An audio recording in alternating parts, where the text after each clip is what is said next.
John Doe Radio. My God, it's fun. John Doe Live.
Welcome to the John Doe Radio Show. I am your host, John Doe. Hope you're having a fantastic day. Hope yesterday was a fantastic afternoon for you. Let me, for the live listeners, get rid of this Cannabis Radio banner.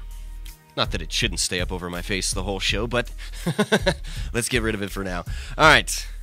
If you're joining us live, iCannabisRadio.com, thank you very much. We're live Monday through Friday, 11 to 1 Mountain Time. That would be 1 to 3 Eastern Time.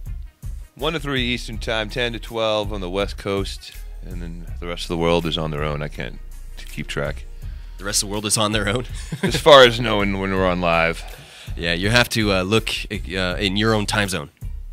Mountain High Time is now the epic time of the entire world, correct? That's how I base my day.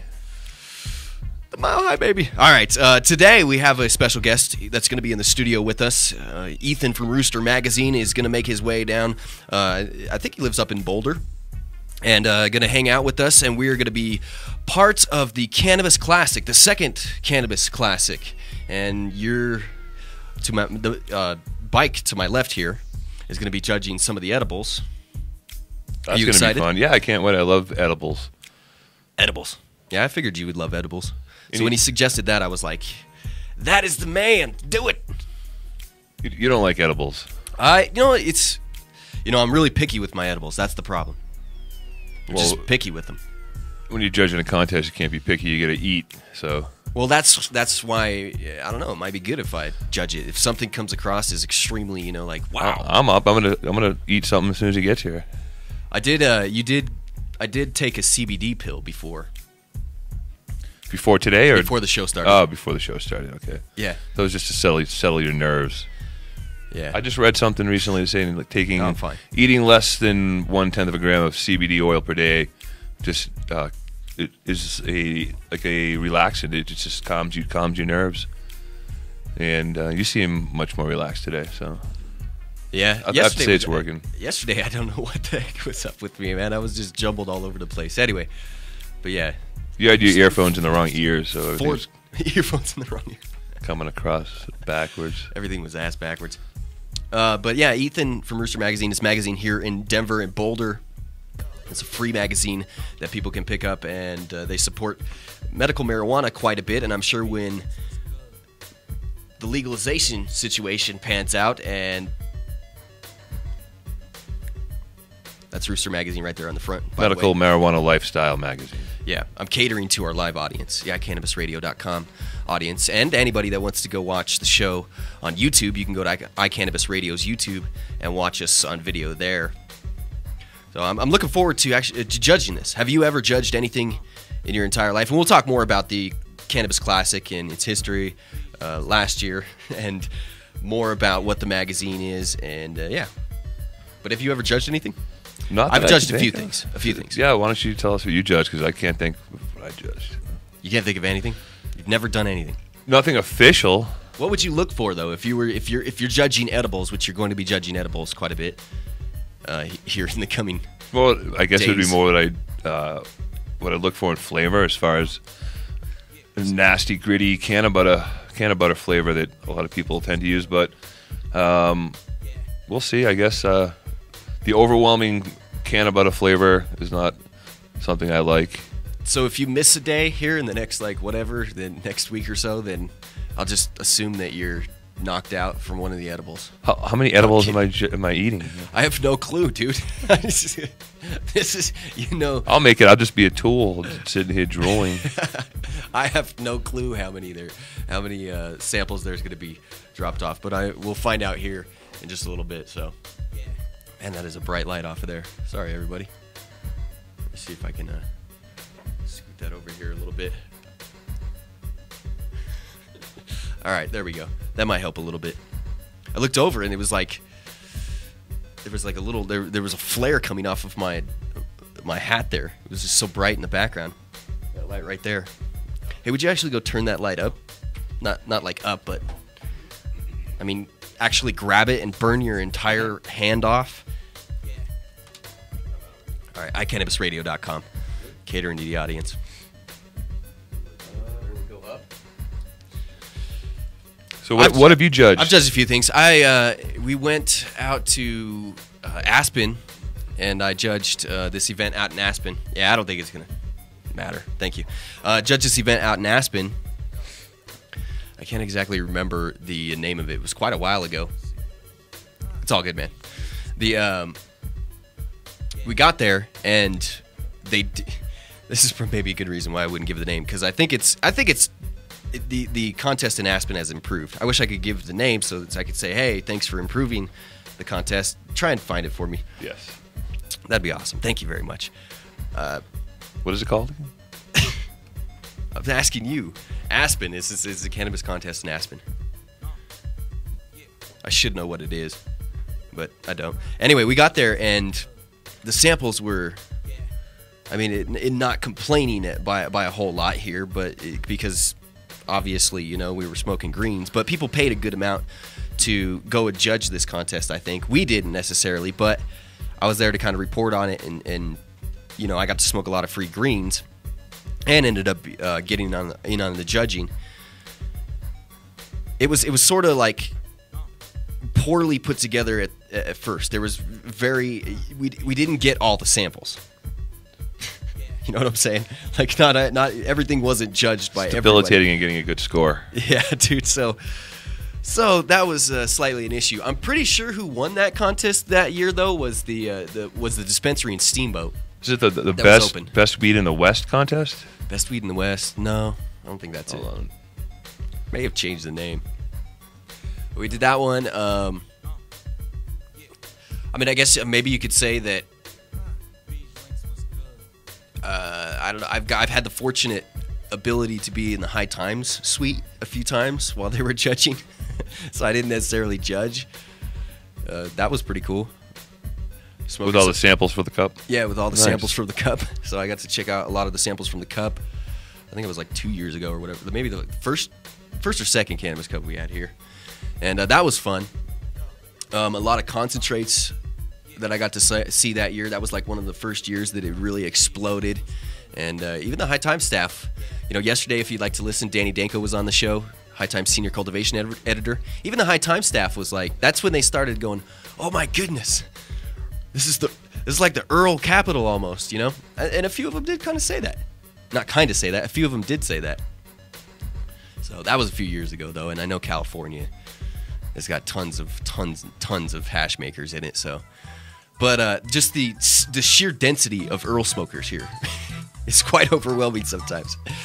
Just in Colorado, it's more just Denver and the metro area where everything happens. Whereas California is very spread out, and it's a lot more people, a lot bigger state, obviously. So yeah, it's hard to generalize. Yeah. Did Matt Rise and Brittany make it into the chat room today? Shout out to them if they did make it out into the chat room today. I see that Matt is in the chat room. What's up, Matt? It's good to see you, bud. Matt, a hash maker out there in California, makes some incredible ice wax. I have smoked it before. It's pretty good. Danny Danko actually recognized ice wax yesterday. Yeah, ice wax. Yeah, it's his favorite. Actually, he prefers ice wax. The good water hash, which, I mean, I have to throw Nick T's name in there, and I'd also poke a few people there. Now, Nick was one of the first people that did ice wax. I guess ice wax. Oh, I did that on purpose. Matt.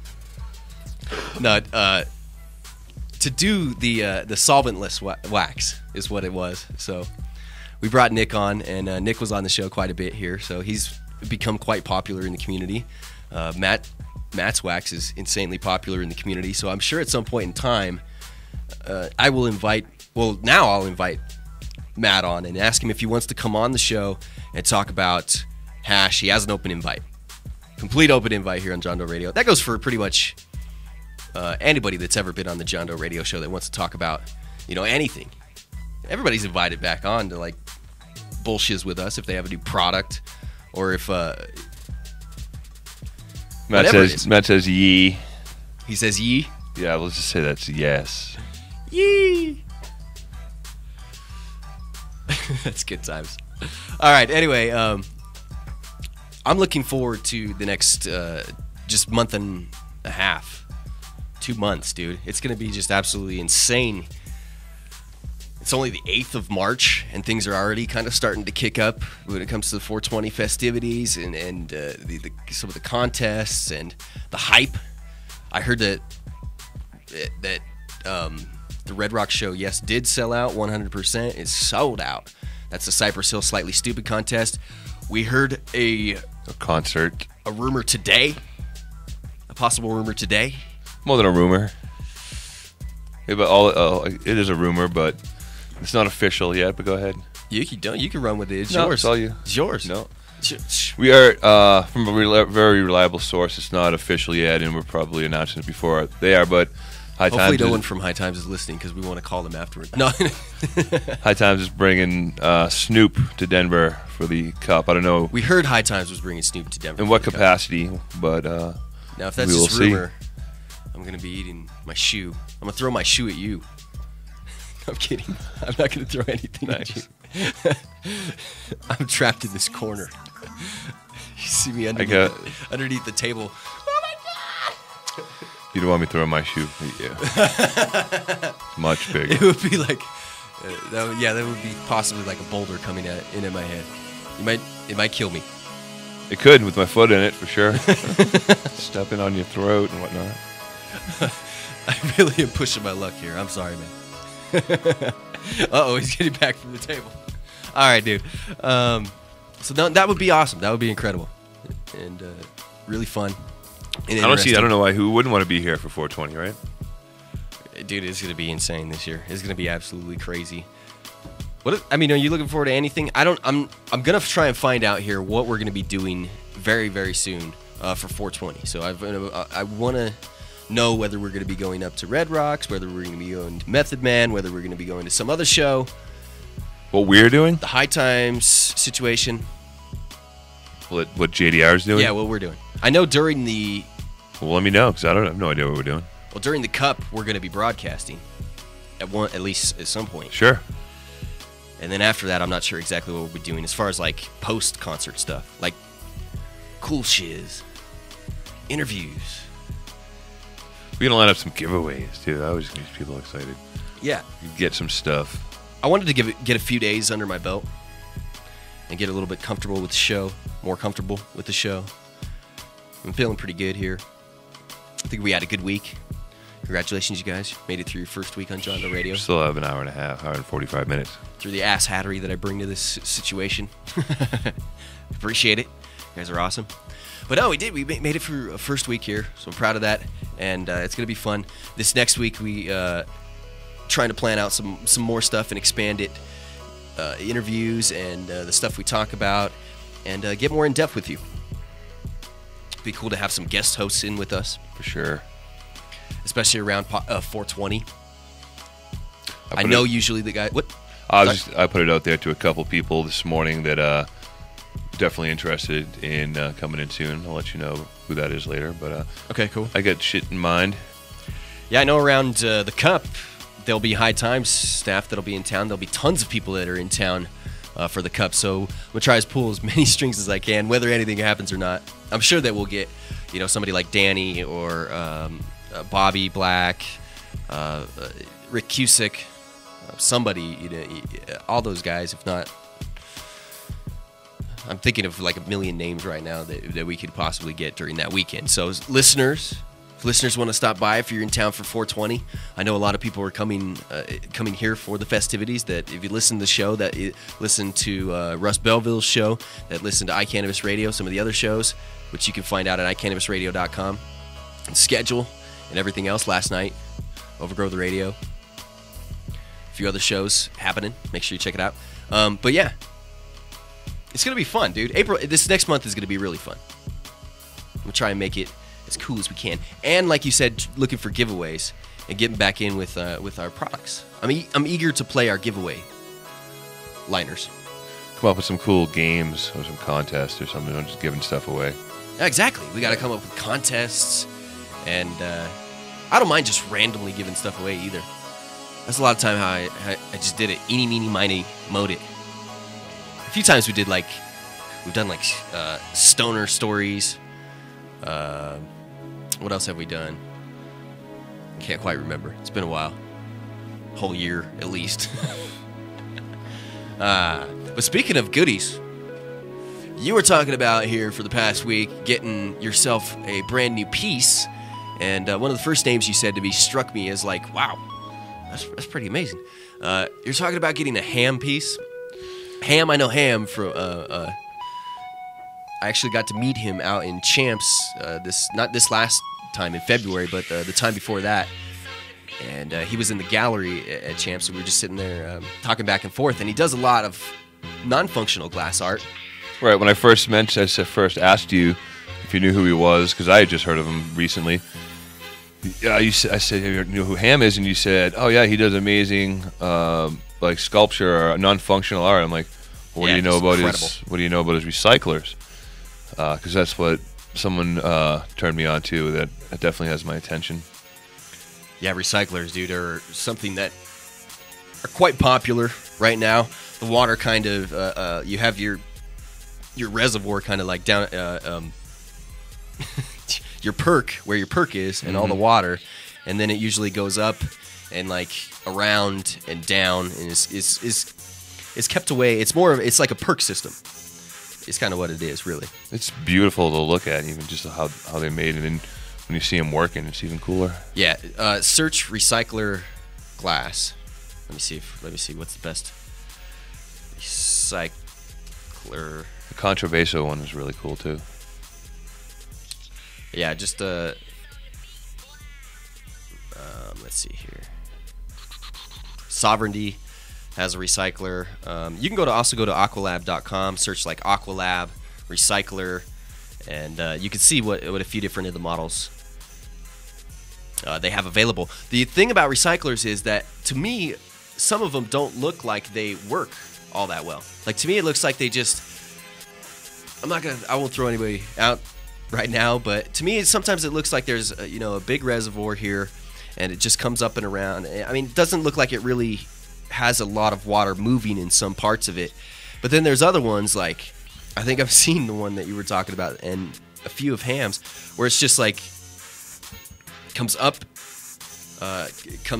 and as it's as you're bubbling up, it pulls it up through another side tube, and down into this little sort of funneled where piece. The vortex is going. Yeah, it's a little like funnel piece that makes it into a vortex, and then the mouthpiece is sort of coming up above that vortex. So, so it's like hitting water coming up. The smoke is hitting recycled water each time. It's not the same spot. It's like fresh water going. Yeah, hitting recycled water. That's another thing with it is, it is a awesome filtration system if it's done right. I'm not saying that like I could ever put together one right now, because they're pretty awesome works of art. Super scientific. Amazing works of art. And there's a lot of artists getting on it now. I'll put a video up on the JDR page of the one I like. Yeah, put a video up on the JDR page. Fantastic thinking. And you're thinking of getting one of those? That's got to be like... It's $1 million for the thing. And you got to be dropping a chunk of change on that, buddy. They're testing my blood right now to see if my kidney is acceptable for donation. Awesome. That's so awesome, dude. I'll know Monday. If you do get one, though, I'm hitting I'll bring it in for sure. I mean, I'll even go to your place to hit it. You don't even have to take it out of... I'd love to show it off. I mean, cool. We're talking about something that hasn't even happened yet, but yes, it's looking like it could be a go. There's always wishful thinking, dude. You always want to stay positive. It's the secret, man. You want to keep positive. It will fabricate. I try. I definitely do. All right. Did I show off that... Your dirty race. I showed off the Cirque the other day, and then I kept meaning to. I keep jumping all over the place when we talk about glass and other things. Do you want to go get that shower head possibly for me, Chad? It's in the other room for various reasons, mainly for toking. Bring the torch and dabs too. Torch and dabs. It is Friday. It is Friday, and it's 5 o'clock in England. We should name Friday Dab It Up Friday. I think you just did.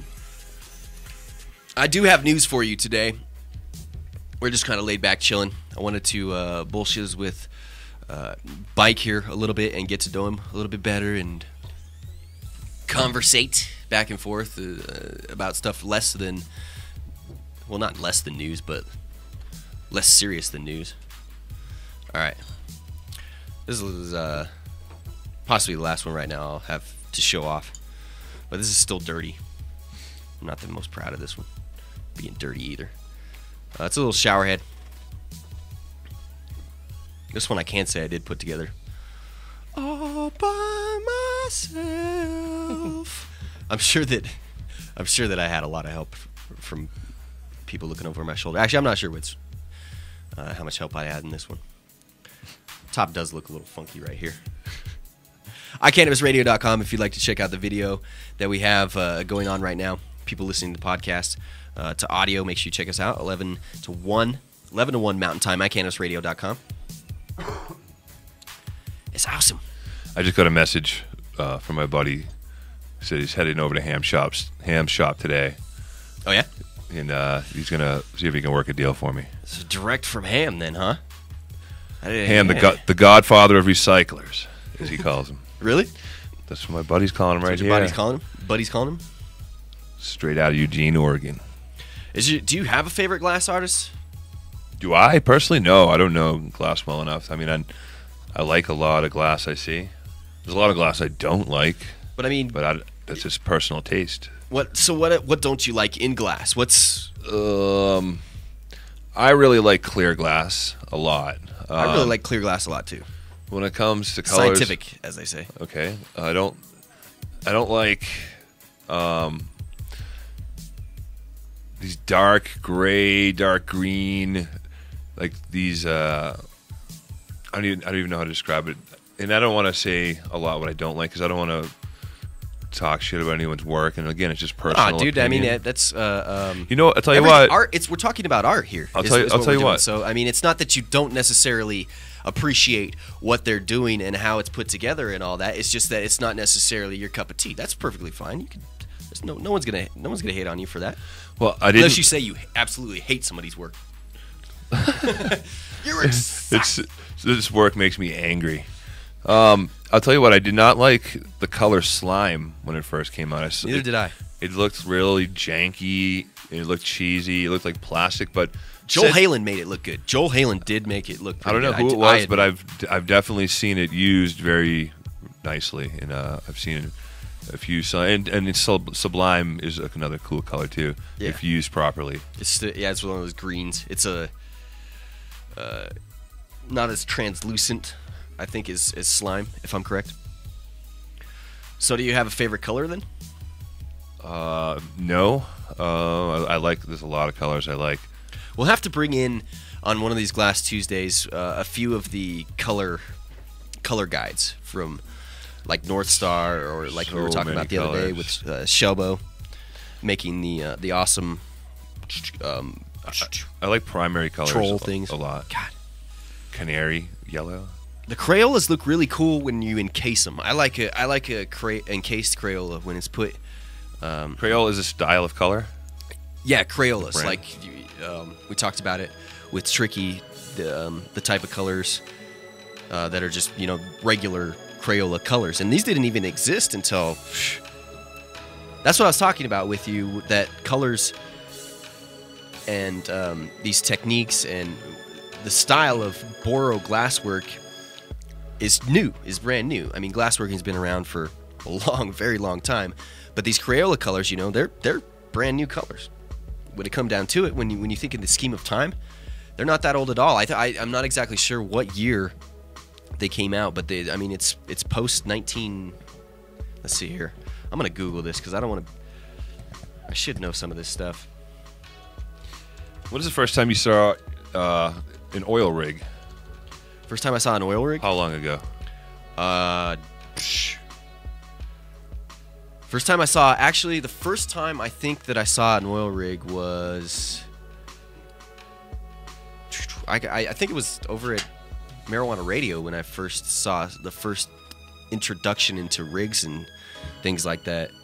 There was this guy that we walked in, and he was actually using a torch and a wand. And I was like, what's the torch like for? And it was for heating up this glass wand that he was smoking out of. I knew what it was by then, but I'd never seen what he was next did. He brought in a nail. So I don't know, man. Like, I can't even say. Like, well, this is 2013. Was it last year? No, it wasn't last year. Was it the year before? No, dude. It was like It was like 2000 and. I actually have no idea, dude. I'm just guessing randomly. 7, 8, 9. So 3, 4 years ago.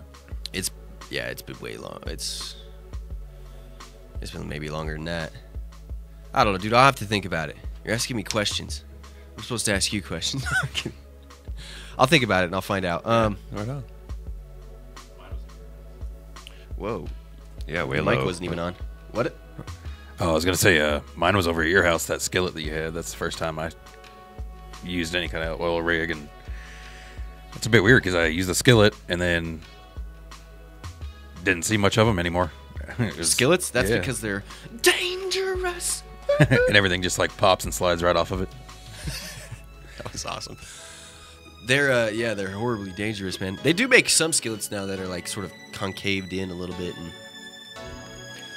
but they're sort of hard to retain heat and just the splash off of them. There are a lot of glass blowers though that do make those swings, the skillets and swings, and they do look really cool. I just don't think they're as functional as like a nail or the honey hole. I use the honey hole religiously. That's from Joel Halen. That's a Quartz. Completely brain farted there. Thank you very much. It is a quartz piece. Completely, it's like a tube pushed up through a cup with a hole in the middle of it. Damn, I don't have one here. Circular. That looks funky. Whoa. It is Friday on the John Doe Radio Show. Still. So yeah, I use that religiously. What's that one that you have that you could get from Element 420? That's the KO Domeless. I had it here yesterday. I should have pulled it out. You should have. It's like a deep dish with a ceramic joint. A deep dish with a ceramic joint? Deep dish, ceramic joint. Well, the ceramic joint's important because of why? It stays cool when you heat the hell out of it. And it's good because it keeps a lot of the reclaim out of your rig. And you have to clean the bottom of the nail out sometimes, but it's a lot easier than cleaning the nasty shit out of your rig. Go grab me a business card, please. Damn it. I couldn't write. I was trying to focus on you. It's been a long time. I saw what you were doing. It's been a long time since I've multitasked. I was trying to get a business card so I could have some information sitting in front of me. I was trying to mouth it over to Chad, and it didn't necessarily work. I was like, oh. So, yeah, what were you saying? I wasn't saying much. You were saying about the... You asked me what kind of domeless I had. I said it was a KO domeless from... I got an Element 420, and I think you were trying to build up to a spot there. You had a... No, I know I was going there.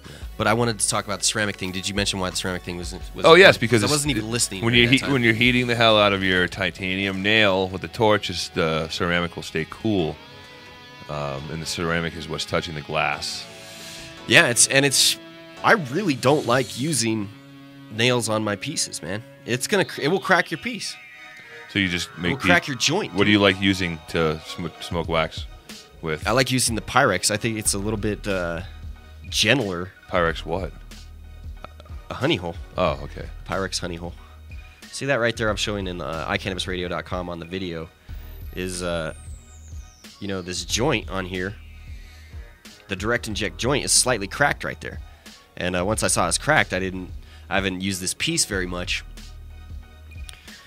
I'll use the honey hole with it, but I don't think I'll put any more metal on top of here because it cracks, dude. Why don't you just get it fixed? No. What? Get it fixed? Fix it?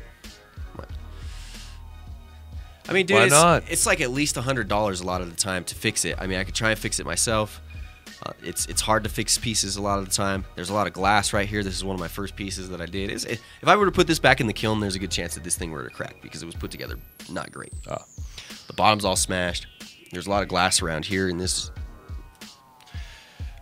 So you're just keeping it for shits and giggles, basically. Yeah, it's like a memento. Why would I get rid of it? Plus, right here, the neck's not connected really well right here. It's a little bubbled down here, which could eventually crack. Probably will eventually crack. I'd buy that if I started a flea market. If you started a flea market, for how much? How much would you buy that for? $20? $20? Yeah. With the dome? No. Keep moving, son. No, I'm kidding. You'd be like, if somebody came up to that and said that, it'd be like, get a boot in the rear. All right. Now, this is probably worth about $20. But to me, it's priceless. It had potential. Let's go to some news here. After we say thank you to our sponsors, Warren Edson at Edson Maton and Matz. Make sure if you need a criminal defense attorney or a medical marijuana business consultant, I almost gave him a new title there, consulate. There's a foreign diplomat on our hands. It's Friday. Warren Edson. Edson Maton and Matt, criminal defense, medical marijuana business consultation, 2130 South Bel Air Street, Denver, Colorado, 80222.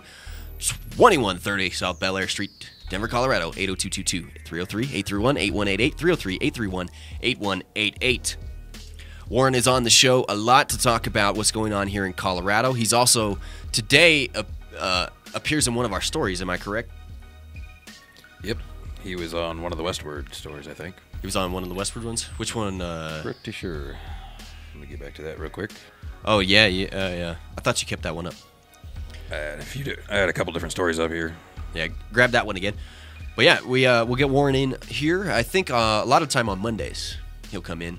But randomly, if I see him, run by the door or whatever, and I'll wave him in, or I'll send Chad to go grab him. And if we have any questions, and if he's free, he will gladly donate his time to us, which is incredible. Yeah, he's in the Westward. It's about people doing the giveaway things on like Craigslist and stuff like that. Okay, yeah, I want to read that.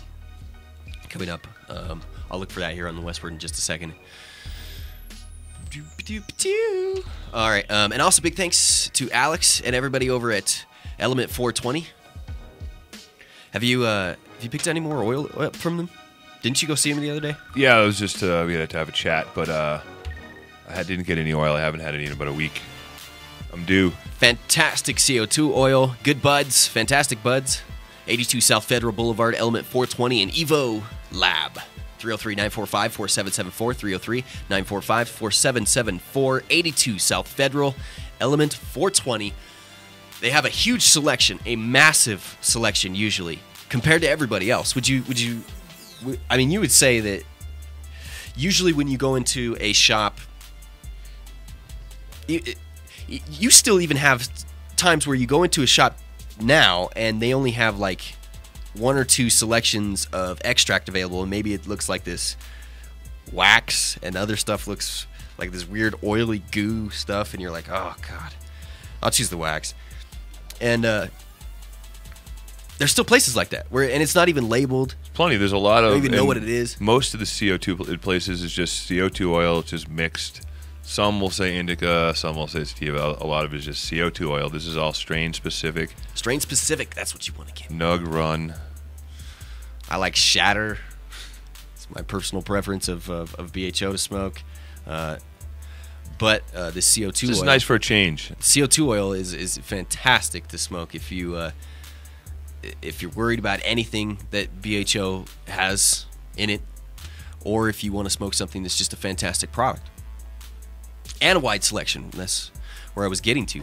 It's because you go into some other places and they have 5-6 selections to choose from. I think on the regular basis that there's more than that at Evo Lab and Element 420 here in Denver. Just thinking off the top of my head, at least 10 different strain-specific oils. Yeah, man. Last time I was in there. It's fantastic. And it's oils and waxes. So check them out. If you are a connoisseur of concentrates and you haven't tried Element 420 and you haven't tried Evo Lab, then really can't say that you're a connoisseur, because even if you go there and you're like, oh, whatever, which I'm not saying that you are going to, and listen to me, hear me out here. This is some of the most groundbreaking and leading the way product and techniques that are available right now out there. And I'm putting that out there, man. That's for sure. It's cutting edge stuff, and there's not a lot of people that are doing what Alex and the good guys over there at Element 420 are doing. So that's a big reason why I want to talk about it a lot and get it out there, because sometimes we've been known to push out new trends and be on top of things before they actually become insanely popular.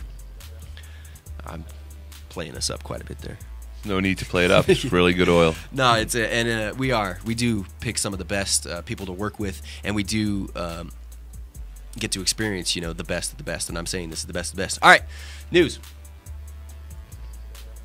Stories today include I'm trying to stay closer and closer to Washington and what they're doing in their whole process, because it's a lot more difficult when you're out of the state to pay attention to what's going on there than what's going on here in Colorado. Here in Colorado, we're inundated with news when it comes to cannabis. Every day, every single day, on Twitter feeds, in the Rocky Mountain News, there's breaking news feeds when it comes down to cannabis. Granted, right now, there's a lot of gun policy breaking news that are coming across that's drowning out some of that news. But every time I look on my news feed, I see something from the Associated Press or from the state legislature or something from 9 News or something from 7 News or something from 4 News. It's interesting how much it has exploded. So I know people out there in Washington, you're experiencing the same thing, and it'd be cool if we could get somebody out in Washington, maybe like, I got a few people in mind. If anybody wants to, maybe, you know what? You know who was really fantastic with us at one point that we had on the show out there? Adam Hand. He was really good. I think he would have made a really good broadcaster. Adam Hand from Handmade Apparel. You may recognize the pullover that I'm wearing. It's got the JDR in the back. Handmade Apparel.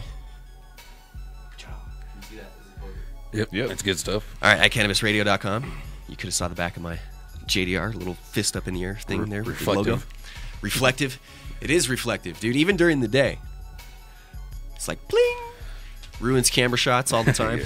You can't have a flash on. If you're dancing out in the club, it's 3M reflective gear. It's like bling, bling, bling, bling. All right, never mind. I just lost customers there. Adam Hand is awesome. He's been with us since the beginning. We've supported him since the beginning. And, yeah, that would be cool to talk to him and get information about cannabis happenings out there and legalization and how it's being implemented. I listen back to our shows, and then I listen to... We'll get to news here eventually. I listened to KBPI coming in, which is one of the major rock stations here in Denver, one of the major rock stations in the entire nation. And you listen to the iHeartRadio, and you guys are fantastic. I just want to say that. You guys are great at what you do. Radio is just horrible right now. I love KBPI. I love those guys over there. But, dude, there's so many ums and uhs and just spots of ridiculous, not funny jokes. Oh, wait. Let me step out here, and you guys can take over the show. So, no, but we sound fantastic, I think, compared to a lot of other stations and people. Even Chad the other day commented that, it's like some of these other DJs are horrible. I'm like, yeah. Yeah. That's them. So we don't do a horrible job here. In fact, if you're at work and you're sitting down listening to us, you listen to the podcast. I know 420radio.org, they play our podcast a day late. So it's like if you want to hear a replay, you can go to 420radio.org. If you chat with people, hang out there and listen to yesterday's show, come in here and listen to the show, today's show this morning, and then head over there maybe in the afternoon and listen to Russ Belleville's show and our show before his. I think they even added Hemp Beach TV yesterday. I think we're being played on Hemp Beach TV now, too, which is getting popular. I got a question from the audience for you here. Yeah, and then we'll get to news. Question is, does Tim have eyebrows? Do I have eyebrows? Yes. I don't like this hat. I really don't like this hat. There you go. You got eyebrows.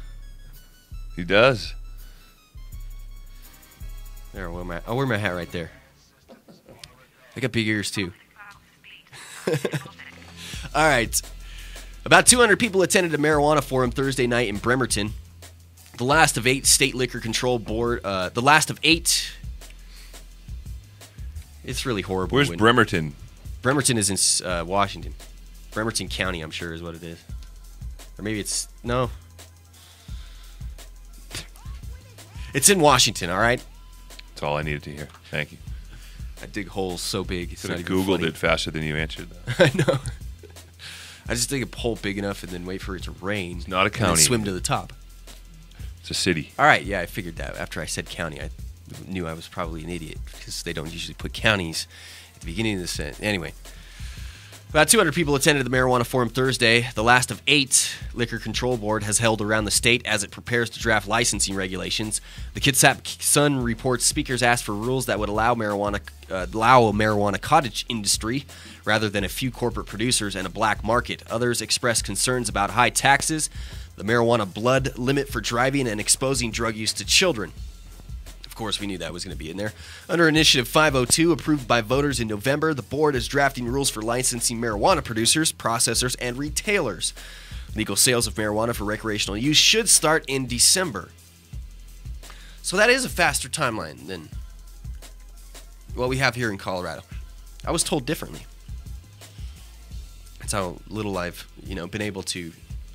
There's so much news, dude. It's ridiculous to try and sift through all the news. I'm just kind of sitting back and waiting for more official announcements before I get my head wrapped around all the crap that's going on that I don't need to know. I notice when I do that, sometimes I get even more behind, like I have. So I just try and keep up with everything as it goes, and like not count on anything being there, or maybe get good at picking and choosing what, from experience is gonna change. We still didn't. That's one of the reasons why we haven't gone over the 120 pages and literally started reading it out, because a lot of that's going to change, and I figured out it might waste time if we did that. Probably change by the time you even get done to reading it. There's probably so some crap, some comedy in there. Yeah, exactly. That's what I did think about reviewing it and talking about how ridiculous some of the things were in it. But there's a lot of mumbo jumbo in there. I would have to go through and highlight everything. We'd have to filter it first, for sure. Yeah. That would be cool, though. We should do that. Maybe we'll do that this weekend. Do it over the weekend, for sure. We'll print it out and spend $500 on ink. No, that won't happen. That's how much it would cost. I think I saw something about, like, printer ink costs more than gold or something now, or like per. It's probably worth it. Jesus, man. That's not right. That's got to be damaging to something somewhere. Economy, or... I thought about that when we went to go buy that printer ink that one time, Chad. I was like, how is it that printer ink is still this ridiculously expensive? Nothing else... Like, what else in electronics has kept that...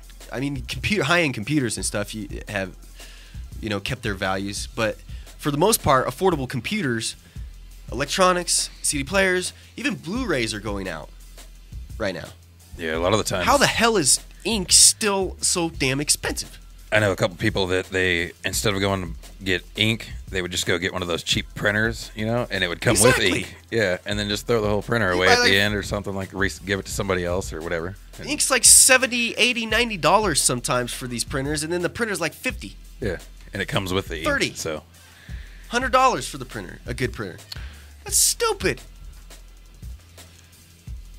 The ink companies are ripping us off. If you guys have any other questions, like regarding Tim's eyebrows, if you have any other questions, just post them up in the chat room, and I will relay them, and we'll get a direct answer.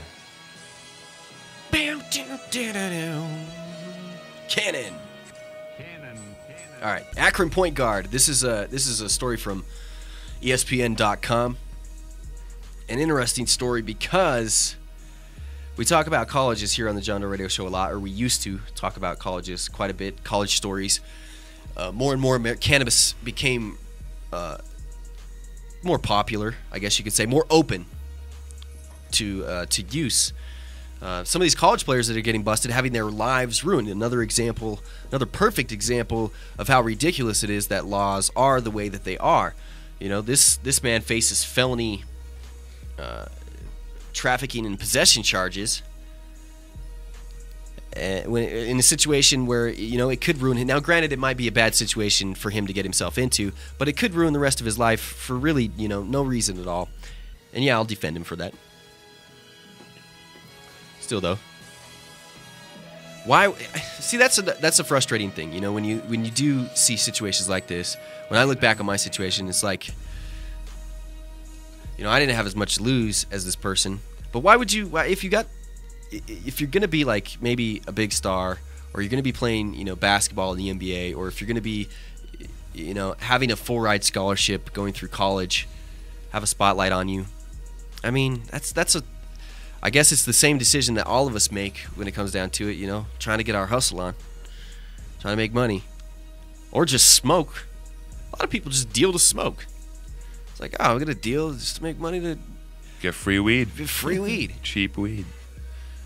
That's how it begins. And that is how it begins. Next thing you know, Bob. I just splashed myself with Powerade there. Are you done with the story? Because I have more questions. No, cool. I'm not done with this story. Right, well, we haven't even started to read it. Go ahead. Akron point guard Alex Abreu was suspended Thursday after he was arrested and charged with possession and trafficking marijuana. Team spokesman said the indefinite suspension, dude.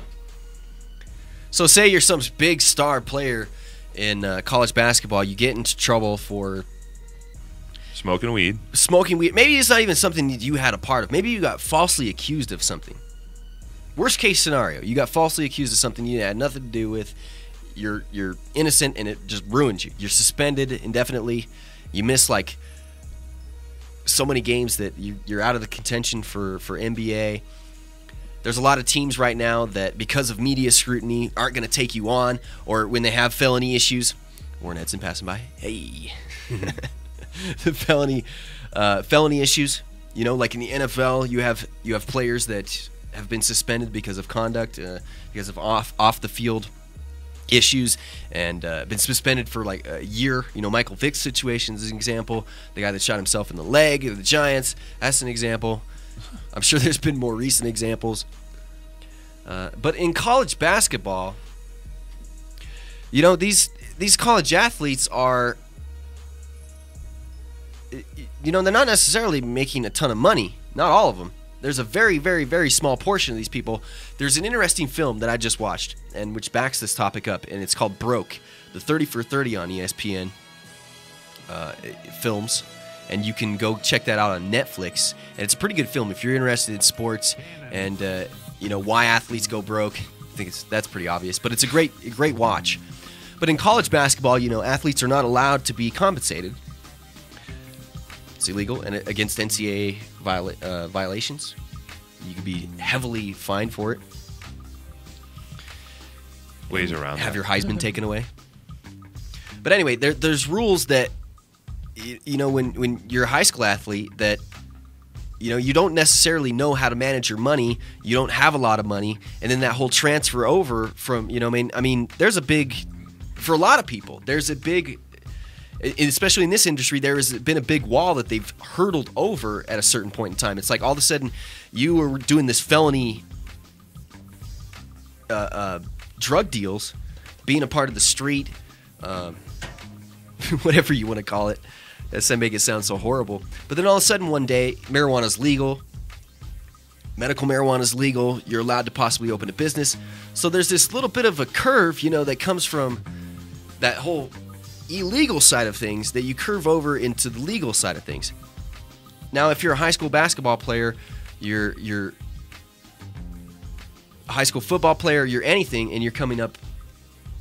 What's one of the things that a lot of us have done? That's deal drugs, deal marijuana. It's one of the.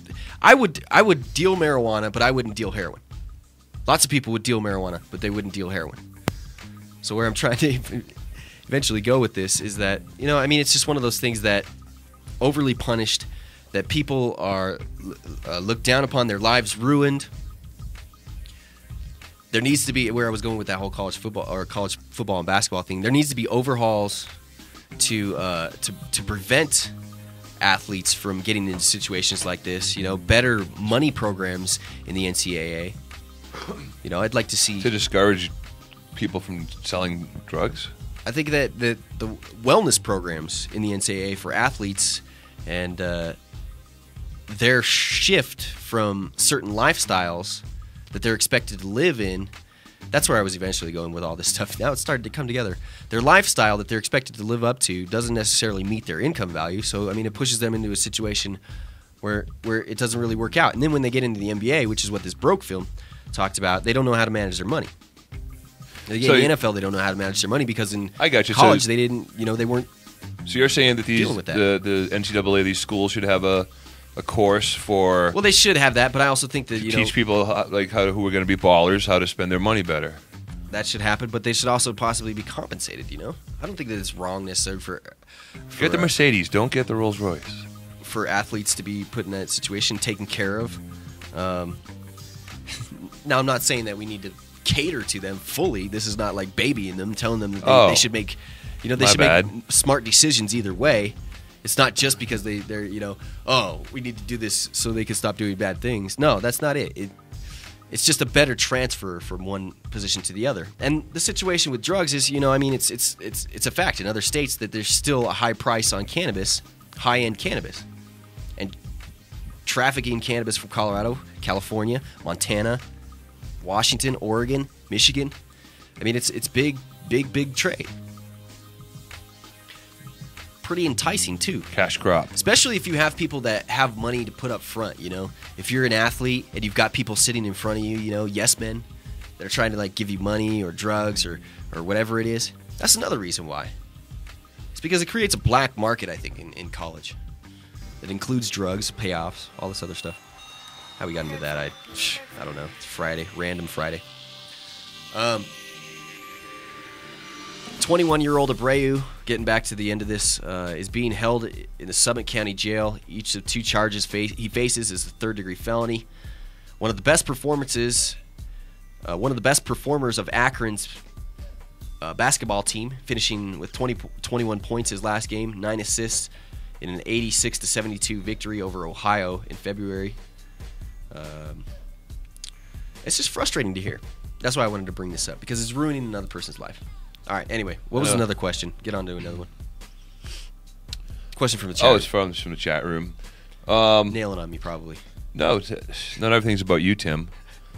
God. I do need to stop thinking. What is up? People are asking, I think I know the answer to this, but let's see what you say, as far as when are the clubs going to open up as far as smoking, and are people going to be able to vend to them from the outside?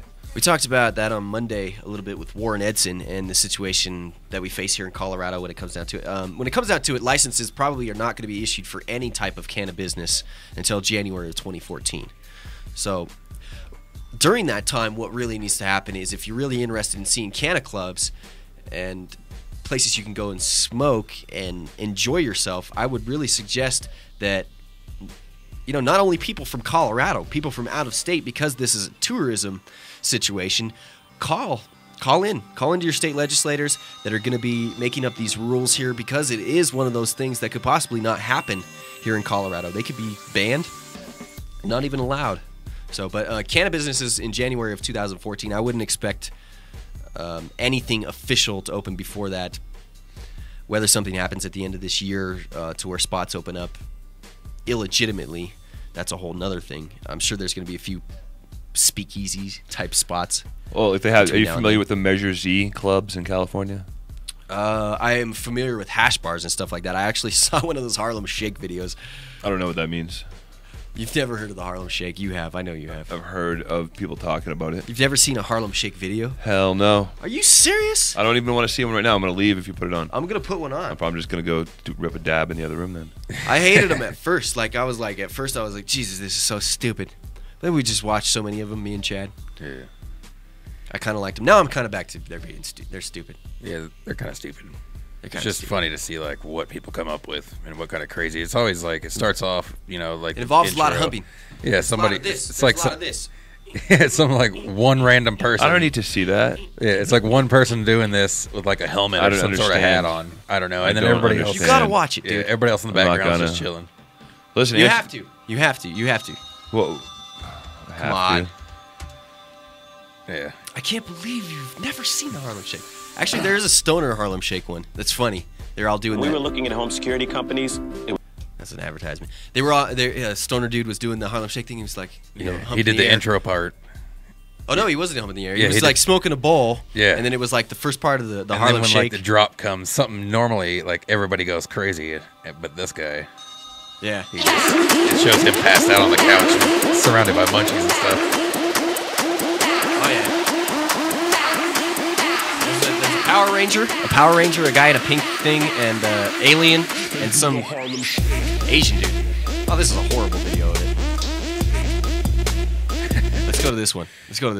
There's always some crazy stuff. Con los terroristas. I apologize to everybody that would absolutely love to kill me right now. Anyway, you're gonna get the idea here. All right. See, just one guy, and then all of a sudden, boom. Holy cow, Batman overmodulated. So was that dumb enough for you? I can't see it. I have my headphones off. Do you feel stupider now? Headphones off. I made it through without hearing it. No. You haven't heard the song still yet? Nope. Headphones are off in my hand. Put it on. I'm good. What? All right. We're going to sneak attack. There's monitors in the room. Oh, yeah. Oh, yeah. Yeah. I turned up the monitors in the studio. All right, that's enough of that. I promise. I will never, ever, ever intentionally bring up the Harlem Shake ever again. Thank All right. you. They got the Denver Nuggets doing one. That's pretty crazy. The Denver Nuggets, the Miami Heat. The stoner one's funny. The stoner one, he's like sitting there smoking a ball, and then all of a sudden the thing drops in, and he's like laying on the couch, passed out. It's unbelievable choreography. Unreal. All right. I can understand why people are so amazingly addicted to the Harlem Shake. No, I've never mentioned it again. Some guy went and interviewed people from Harlem, and they were all pissed off about it. That ain't the Harlem Shake. Great. Do you hear North Korea is going to blow us up?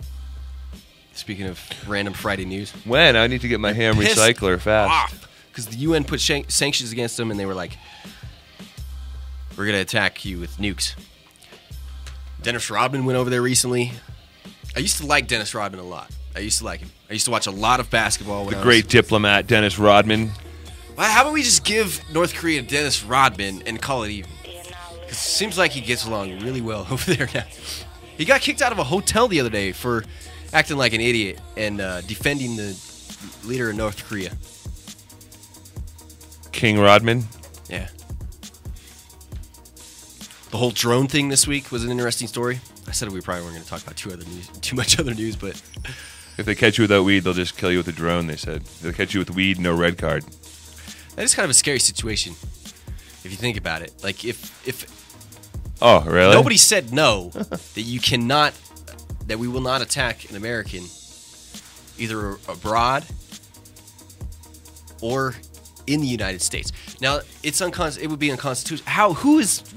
Is it the military launching people in the United States or at other Americans abroad? I don't think it's a private company that has drones. It's probably the military. God. So if somebody's overseas and is an American and in terrorism, well, first of all, terrorism. Weren't we supposed to fight them over there so we didn't have to fight them here? So that's one of the biggest worries about the drone thing. If we have an American, let's bring him over back across the sea, wherever he is, in the United States, and put him in a courtroom here in the United States first. Well, it's easier just to blow him up. Let's not just drop a bomb on somebody. And here in the United States, if we were to do that, can you imagine, and why this is probably an important story, because the drug war, the Patriot Act is possibly one of the reasons why they would allow this to happen. The Patriot Act 2. Patriot Act, like 90% of the Patriot Act provisions are for used for drug war purposes. Part 2 of the Patriot Act. God. So that was a little bit scary. Rand Paul went 13 hours and then had to take a pee. He was That's a long pee.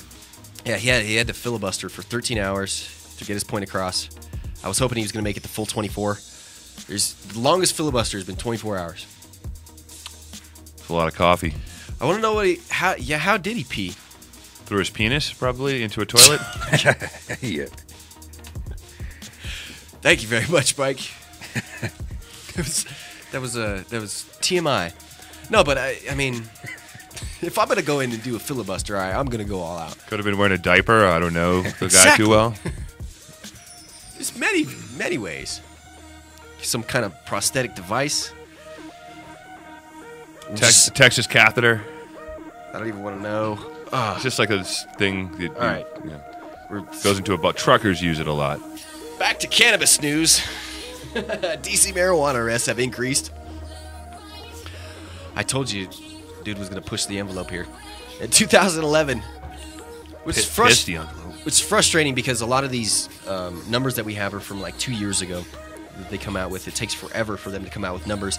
2011, 4,300 people were arrested for marijuana possession in D.C., an increase of 2,150 arrests for the exact same crime 10 years prior. Metro Police Department statistics show that marijuana-related arrests have increased in general, as there were 3,487 in 2001 compared with 5,759 in 2011. D.C. Council candidate Paul Zuckerberg says MPD is snatching 6,000 people off the street, hauling them off to jail, and running them through criminal justice system every year. These nonviolent citizens, mostly young black men, are being saddled with permanent criminal records and sentenced to a lifetime of underemployment. Zuckerberg is a defense attorney who has worked marijuana cases and promises to push for the criminalization of marijuana in small amounts if he's elected next month. According to DCist, according to the DCist, which I'm sure is a blog newspaper situation, this story is from Complex City Guide DC. A high number of marijuana arrests per capita, occasionally ranking among the country's highest. DC can vouch for. The Washingtonian did a cover story in 2012 which revealed that many well-off DC residents enjoy a little weed every now and then. Still, most marijuana arrests in DC are young black men. The district treats possession as a misdemeanor, punishable by a $1,000 fine and up to 180 days in jail. It was a pretty strict misdemeanor.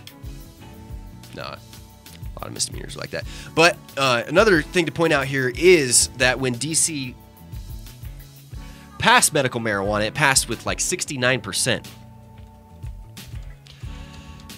That's pretty dang high. Right? I'm Googling here to make sure that I got the right percentage. A lot of cities, counties in Colorado were that high as well. Yeah, it was 69%. So, I mean, that's the highest that any medical marijuana initiative has gone through. Bill initiative. And it took 10 years for them to put that into place. 10 years. Had to go through Congress to get it passed. It's a very touchy subject. We know this. Literally, had to have a federal budget initiative, or a federal budget line taken out, I think is what it was. They all had to agree. The feds and the council. It's not easy. Clearly. There's just so much hypocrisy. It's just insane. 69% takes you 10 years to input a program. All right. I wonder if we have Ethan coming in. You want to do me a favor and Sure. give Ethan a call? All right. I'll pull it up here on my phone. Ethan from Rooster Magazine. We're going to be judging the Cannabis Classic 2.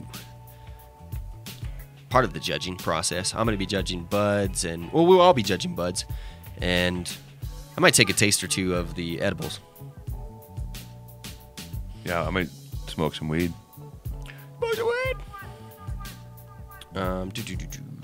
Here you go, buddy. That's the phone number. There's a phone right out there in the conference room. Thank you. New Mexico legalization study inches through Senate subcommittee. A bill that would require, this is from Toke the Town, by the way. I always do that. I read like the first line halfway and then I Say who it's from. stop and then I go who it's from. I think it makes for good radio. Makes for fantastic radio. We have, Warren's wearing a fantastic outfit today too. He's got like the Rapids jersey on.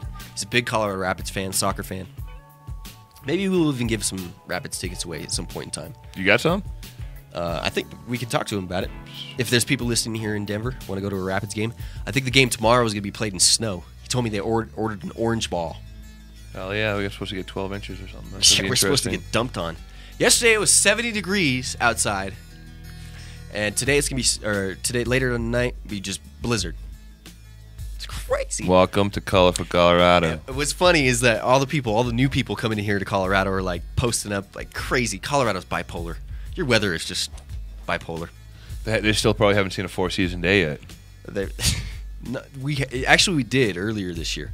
When one of the first snows, dude, of the early snows of this year, I think it was like something like 65 degrees or something. When is this? And then all of a sudden it was snowing later on that afternoon. When? Earlier this year. You're living in the past, dude. That already It was happened. either this year or last year. You're going to move on. But yeah, it's interesting that you do bring up the 4-season day because it does happen. I've seen them. Awesome. In the mountains, it happens all the time. Yeah. You're up there in the foothills, hanging out. All of a sudden, it's snowing, and it still feels like it's 50, 60 degrees outside. You're like, what the hell is going on? Sometimes it'll be a blue sky, and it'll still be snowing.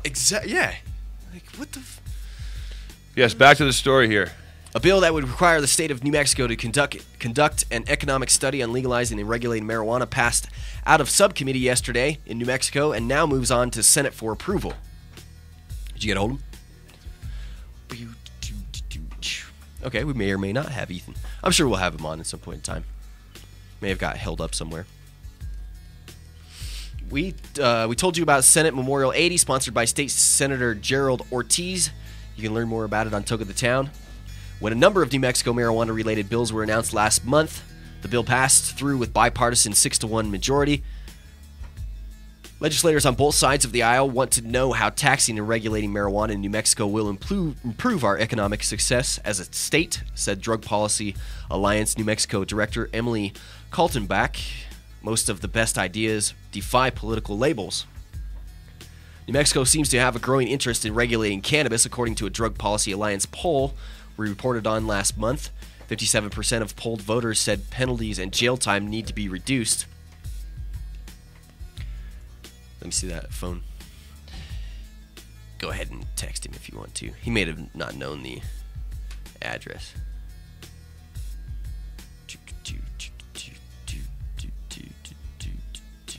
Anyway, text him for me. Thank you. A little bit of on-the-job training here. Chad's awesome, dude. He is awesome at sort of like taking a producer lead. He's one of the most take a lead kind of dudes that I've had here to help with production. So yeah, I'm running with it. You're saying I'm a slacker? You're not production. You're not like producer. Cool. Perfect. You're host. Even better. According to the DPA, Drug Policy Alliance, about 1/3 of all drug arrests in the state are for marijuana possession, which costs about $5 million for taxpayers each year. At a time where the federal budget is under so much fire, you know, we've got that issue to where they're cutting so many programs constantly. It's making more and more sense to people, not only because marijuana, you know, is not the evil drug that everybody used to think it was. It's also the simple fact that the money is making more and more sense. Along with that, they go hand in hand. It's like, oh well, it's not killing anybody, and I don't really believe that soccer mom that just spoke, because I was just watching somebody hit a bong last night and they didn't fall over and die. They just fell over.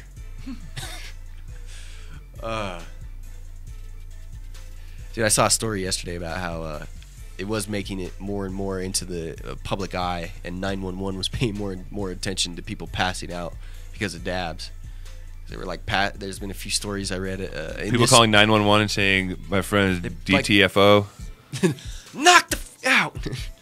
Now that people, even sometimes older people, are falling over and smashing their face or their head on something.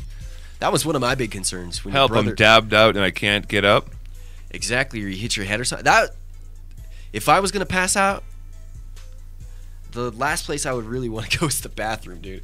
I wouldn't want to be standing there and just pass out and slam my head on the toilet. That's what I was worried about with your brother when he fell over. I was honestly worried because there's a lot of hard things you can hit in there. Falling over in the bathroom, dude. That's where a lot of accidents happen. The kitchen and the bathroom. That's where you die in your house. It's like no good place to fall in there. That's where you die in your house. Yeah. So, no, I did read a story that talked about that. You know, that was quite interesting. After yesterday, smoking the dabs. Yesterday was as close as I've come in a long time to actually being like, whoa, that clear, awesome, just fantastic high. Not able to focus. Feeling like everything's kind of weird around you. Even though I listened back to the show and it did sound fantastic. You guys did a great job. Sorry for getting on you. Yeah, what the hell? Yeah, no problem. It works when I'm like doing a good job and I get on you guys, and then I just seem like a dick. And when like times like yesterday happen when I fumble. Sure, I'm ready for a dab too. And then too. I like throw you guys under the bus too. Then I just look like a complete idiot. And kidding. Anyway, back to the story. It's the last paragraph of this story. In New Mexico, currently the penalty possession of an ounce or less is 15 days in jail and a $100 fine. Possession of over an ounce but under 8 ounces is a misdemeanor as well, with up to a year in prison and a $1,000 fine. More than 8 ounces is a felony, with up to a year and a half in jail. Cultivation of any amount is a felony, with up to 9 years in prison and a $10,000 fine. Any amount. Cultivation of any amount, which is like that in a lot of states, dude. I know, I just haven't heard it in so long. It burns when I do. I'm still getting used to the fact that marijuana is legal here. That's probably an obvious statement to make. Well, it is and it is. I don't know. It's legal, but I mean... Quasi. I hear what you're saying. I forgot it'll the always be camera weird. was on you the whole time. I was making faces at the camera and wasn't picking it You up. could have been picking your nose the whole time and no one would have known. Exactly. Go ahead, pick a booger now. It's on the side of my nose. My finger was, not a booger.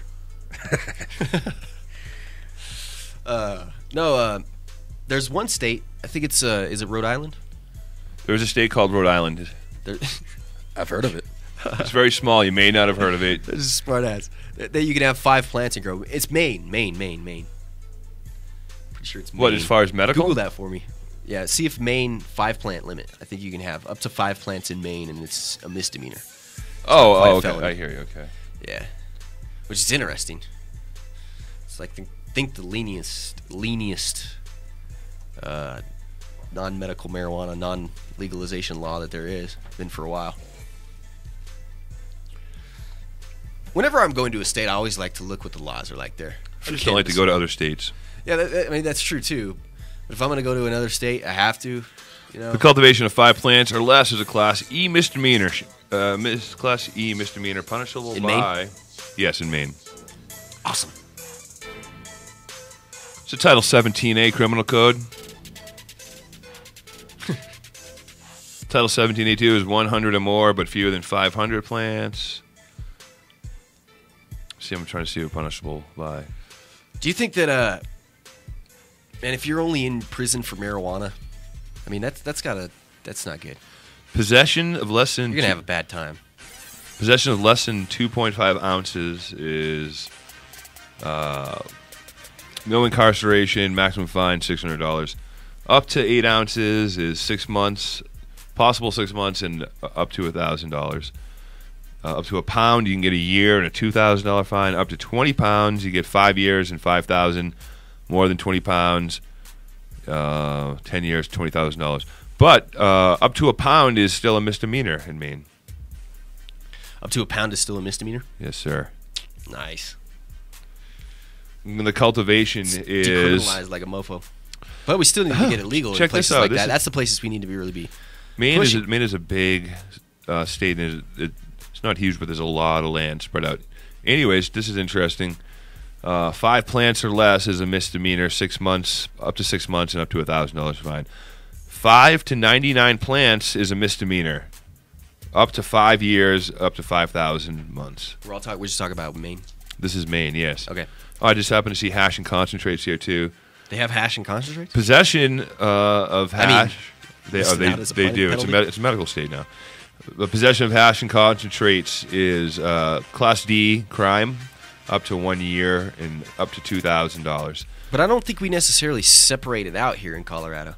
Like you can have an ounce of hash or an ounce of weed. 2 ounces of hash. Oh, are you talking about Well, for medical marijuana, you can have 2 ounces of hash. Possession of paraphernalia is a $300 fine. Sale of paraphernalia is a $1,000 fine. They don't have anything for making concentrates. It says possession of concentrates or trafficking concentrates. Interesting. Well, that's cool. Maine. I knew Maine was medical marijuana state, but I also knew they had pretty lenient cannabis laws as far as that too. So, yes. All right. I'm not quite sure if we're gonna have Ethan on from Rooster Magazine today. I'll have to give him a call after the show and track down the greens and stuff like that. And who knows, maybe stop in here still. What I'm really interested in is actually, we've smoked a lot of greens the past month. I've smoked a lot of greens compared to what I normally have the past month. And some of it good, some of it not so good. Is there a specific spot you would say, Chad, that you would say that is better than any of the others that maybe we've toked at? So far, seems like the clinic down there on Wadsworth. Clinic's pretty good spot. They like their stuff. Yeah. Besides that, there's nothing really that stuck out. I mean, I can't say that I'm not a big fan. I'll speak bluntly here. I'm not a big fan of places that don't know how to grow good greens, and it's just like harsh to smoke and harsh to smell and stuff like that. Yeah. Wasn't a big fan of Cannamart. Yeah. Some people don't take the time, it seems, to dry it right or cure it right or anything like that. They're in a rush to get it to the shelves. And I didn't see a lot of great reviews from Cannamart. Yeah. if this does get back to Canmart, just being honest. Yeah. Throwing you honesty here. It's public. People can see the reviews easily. Yeah, and I mean, I wouldn't normally say something, but I mean, if it's outlandishly kind of out of the ordinarily not. I mean, there are times when I just can't smoke it because it gives me a headache. It's harsh. Maybe messes up your throat. Might not have been flushed properly or something like that. Yeah, exactly. Usually, though, the selection is I think the selection has improved. Definitely. It's taken a long time for dispensaries to get on the top of their game here in Colorado. And they're still not flushing a lot of times, right? Yeah. Period. And but it's finally getting back to it's getting to the point where, you could throw a rock, hit a good place. Yeah. Seems like it should be better by now because of all the, competition of somebody trying to, we want to, at least be equal to or better than this other place. I'm not the type of person that likes to go shop around for dispensaries. You know what I'm saying? Like, I want to know what spots got the best weed, and hopefully they continue to have the best weed. And then have a backup, maybe one or two places that you go, or if you're in an area of something. And it's a matter of convenience here in Colorado. There's a lot of places that, it's just convenient to go and get cannabis at. Actually, this is the first area I've been in Colorado since I moved back to Denver, where I'm living now, in Jefferson County, where there's no dispensaries. Yeah. It's like there's no dispensaries, really. And I've lived, like, within walking distance to one, within 5 minutes of one for forever, Yeah, and not necessarily used them because I grew that whole time, and I got oil from private reserves, but I still lived within close range of these places. And now that it's kind of a situation where, you'd actually use them, and don't necessarily live that close to any of them. Yeah. There was one I used to live right around the corner from, and I could just, I walked there in, less than 5 minutes, and their stuff was all right, but it was, more than I would go there anyways, just because I don't want to, go farther down the street or whatever. I could just go there and come back. I could be back at the house in like 10 minutes. And Bike goes to a lot of dispensaries. Not a lot, but I mean, he has his favorite dispensaries that he goes to, like Element 420 and 82 South Federal Boulevard. Depends what day of the week it is. I still need to go there sometime. Yeah, we need to go over there. I want to try that CO2 stuff. You still haven't tried it? No, I smelt it, and it smelled and looked awesome, but... Shut up, then. Yeah, haven't got to try it yet. Okay. Notice he didn't shut up. Okay. Yeah, we still need to get you them. Yeah. I was just saying you could comment on it. Yeah. Jeez. All right. By what I've seen. Was that Westward article that I was talking about earlier on the latest word? Was it in the latest word? Come on now. I don't see it. It's under the headline "Marijuana Andrew Walton busted Let me see it. in free pot delivery scheme." Thank you, buddy. Last month, we reported, Westward did, about the proliferation of free marijuana giveaways on Craigslist, with respondents getting weed at no charge if they offered a donation or bought something else. Participants insisted that such offers were authorized under Amendment 64, which allows Colorado adults 21 and over to possess small amounts of marijuana. Law enforcers disagreed, including presumably the folks at Douglas County Sheriff's Office, who've busted Andrew Walton for taking part in such a scheme. Here are a couple examples of Craigslist giveaways we shared in the February 4th post. This ad, entitled Fresh and Cured Hash, included numerous photos, including one. It's just a big lump of BHO. Jeez, Quake, BHO, and texting, and a text touting 60 grams, or $60 a gram for BHO and 40 grams for full melt. Something tells me that doesn't really equal out to taking a donation. For something lazy else. loophole. Like, here's the thing: take donations for your work. Yeah. For your work that you did for this situation. That's what started to fly for a while. It's not taking donations for the actual product, and even at a certain even cannabis caregivers in Colorado can't charge directly for the product. I'm pretty sure that's still a rule, but you can charge for your time. You can charge for your expenses, and you can charge for your effort. Your expenses Oh, cost yeah. $35 an eighth. What's that? Do you equate your expenses to $35 per eighth? Just did whatever. I just got a text. They just did whatever. I mean, it was like anywhere. I was being a wise ass. Don't read into it. It went with, well, I mean, it's an honest answer. Right on. It's what the market had. You know, caregivers were competing with dispensaries. So, dispensaries selling eighths, whatever, they were selling it in the area that people could get greens for. It was like, okay, well, I can go to a private caregiver that may have good greens, or I can go to a dispensary, you know, that has good greens, but maybe charges more, or I can go to this caregiver that charges. You know, it was a competition. What's your text say? I want to get to it in a second. Oh, but okay. That was I'm important. sorry, I forgot. Important what you were saying. I accidentally fell into an important question. That's what really sucked, is because caregivers got, even though they were competitive and kept some of the best greens out there, some of the best extracts, they got legislated out of the mix. And a lot of growers got thrown out of the mix too. And it was like people that had no clue what they were doing were growing. Doesn't look like we're going to have Ethan today. Go ahead and text him the address. And if we can chill around here, I think we have available time after the show, don't we? Today? We don't necessarily have to get a vehicle back? I have to get the boys from school. Oh, yeah, I forgot about that. Kids. They are a responsibility. Can't just forget about them. You tried to. No, yeah, I do. You forgot.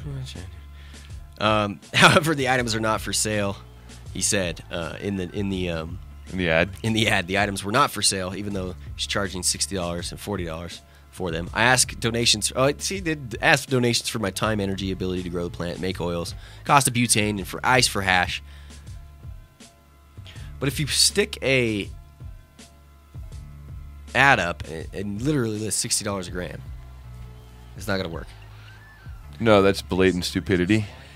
Another ad headline: "Donate today and receive free MJ with free delivery," struck a similar theme.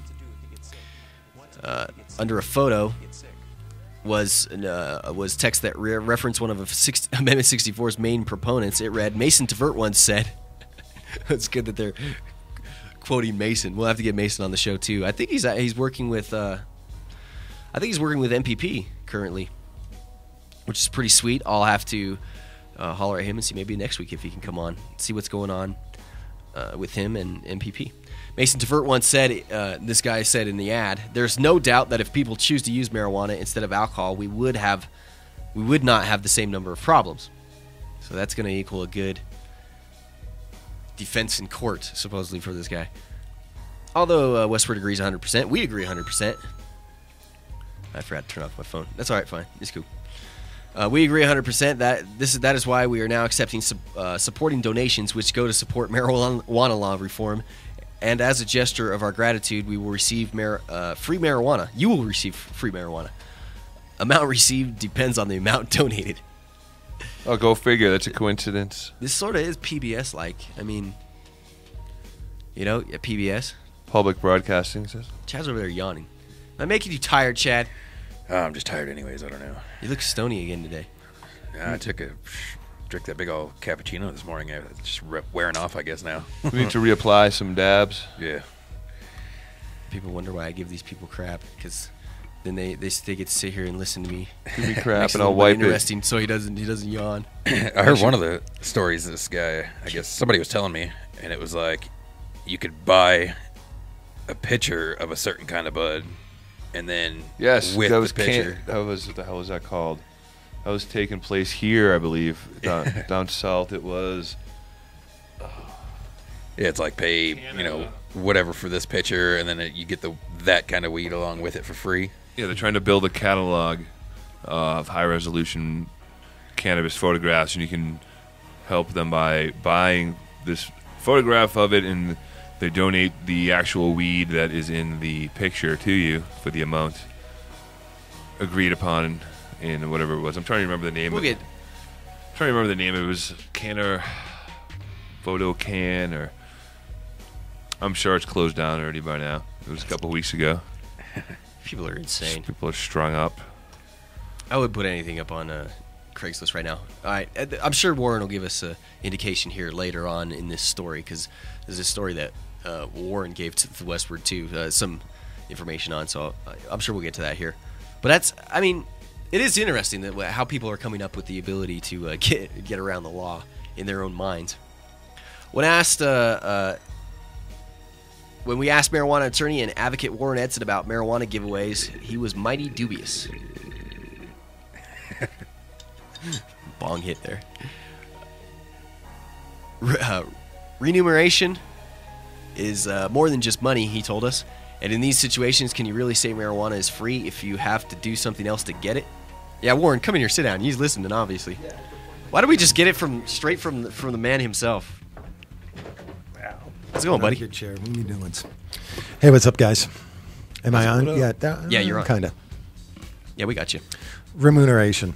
That's the word. Yeah, I said remuneration. Well, that's what, because that's a different word, though, because I get that wrong all the time. But it's with an M, remuneration.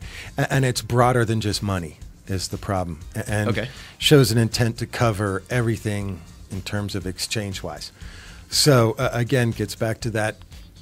And I don't think it was the original intent for the caregiver, but where people talk about a caregiver nowadays is like a guy who brews beer in his basement and every couple months is a party and has friends over and they leave with some beer and they drink a few beers and they kick in some money for the cost of his time to do the beer thing. And, you know, that doesn't violate any liquor laws or anything like that. You know, that this is kind of similar in terms of you can give it away, but man, it better be really giving it away. Can you as a parent, this is a question I had this week. Can you as a parent brew beer in your basement?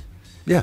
Okay, so you can brew beer in your basement, but technically in Colorado you can't really grow if you have kids. And yeah, that whole different show topic. That was just something earlier in the week. If you give me a heads up, I'd come in with the actual citation. Then let's talk about that in the future because that was something earlier in the week that we had. Well, and that has to do with meth laws.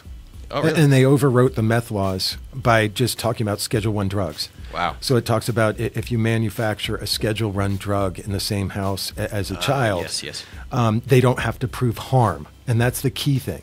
Because in the past, they actually had to prove something happened. Yeah. They don't have to prove harm. They don't have to prove knowledge if you're an asshole prosecutor. And what you really need to do, and I think you had him on at one point, Dan Murphy is a friend of ours. Dan Murphy. Yeah, Dan handled the case.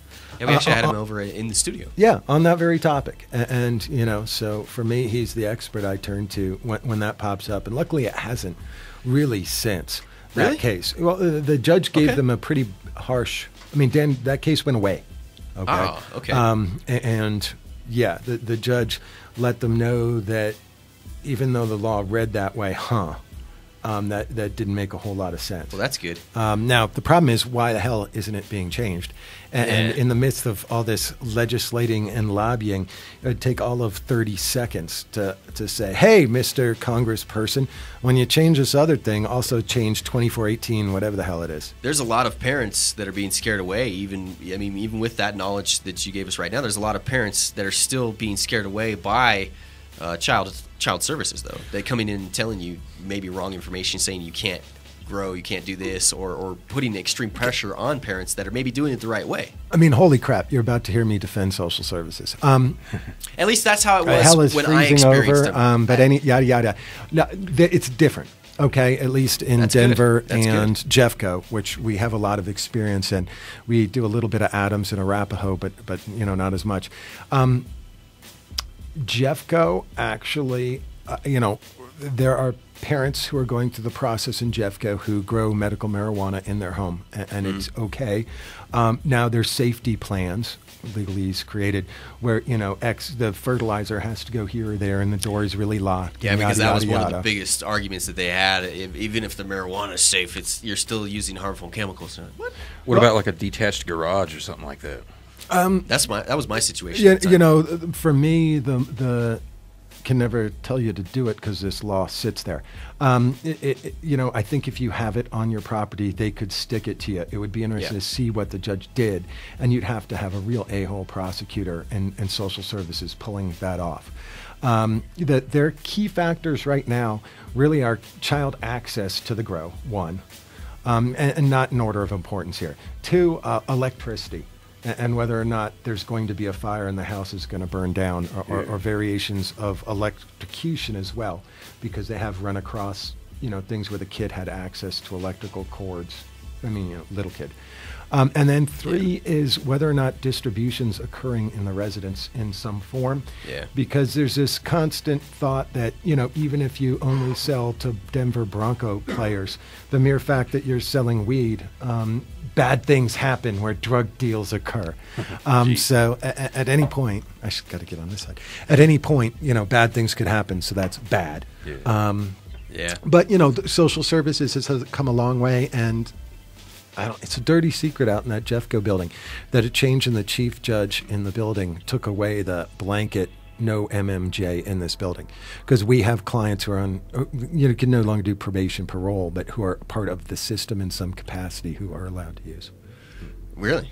Yeah, that's changed too. And 64 has made it an even more interesting discussion because they've had to change their slight rules where before, if weed was around, if there's indication parent used weed at all, it was like, ooh, crime, bad.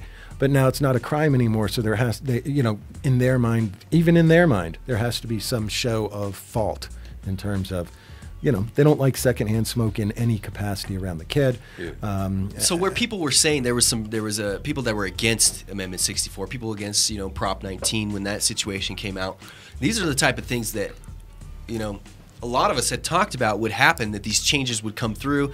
It would become less and less of a serious issue as time went on, and it would cascade down. And that's what I think, with you saying everything you're saying right now, I think that's what we're seeing is, marijuana becoming, because of what the people have said, becoming an accepted thing, is forcing the government, to recognize now a number of law review articles and other dissertations done by attorneys on things like how this affects family law. And that's just kind of interesting because it's now being dealt like harm to the child. If you're and granted, people shouldn't get all uppity too because they're, secondhand smoke, whether it's cigarettes, jarms, or this, they pretty much treat them all the same. And I know there's some reports and a lot of reports that says cannabis smoke doesn't cause cancer or whatever, but we're a long way away from proving that to social services. Smoking around the mere fact that smoking around a kid is taboo. Yeah, it's taboo. It's maybe not necessarily harmful, even if it is harmful, and I'm not saying that it's not, but it's just maybe not right, Well, but at the same time, also, I think that kids are so brainwashed today that the other side, could do 10 times more harm than we could do ever smoking in front of any children or anybody else, because of what they've taught them and damaged them, brainwashed them. I think that the regular use of marijuana, not necessarily around a child, but not making it a taboo topic in the household, not necessarily going as far as maybe not going as far as like smoking around them, but sitting down, talking with them, teaching them, telling them that it's not this horrible thing that their school's going to tell them, that the DARE's going to tell them about. I think that the more taboo you do make it, the harder it is to kind of get around the topic, and the more that they'll be apt to either tell on you later or use more drugs later. And they being the kid, right? Kid, yes. Yeah. Kids. Well, and I think that's, with alcohol, a bunch of stuff. If you're not open and honest with your kid about this stuff, it generally comes back to bite you in the end. Yeah. But people feel comfortable about alcohol rather than marijuana compared to the two. I'll tell you, we're rapidly getting there. The very fact in Colorado. that Georgia and I can have an 8-year-old and go to a school in Denver, and everybody knows what we do, and we aren't outcasts. Now that said, we need to make a tinfoil hat so we can put it on here on occasion. But let me pull out the tinfoil hat because the issue right now that social services is handling fairly well is the issue of intoxicated parenting. And right now, whether it's pills, booze, weed, even prescription that you have prescribed to you, pills, if you're an intoxicated parent, that is justifiably frowned upon. Now, here's my tinfoil hat issue, and that is friggin' 5 nanograms. People focus on 5 nanograms and DUID, right? And we, big debate, everybody's talking about it all the time.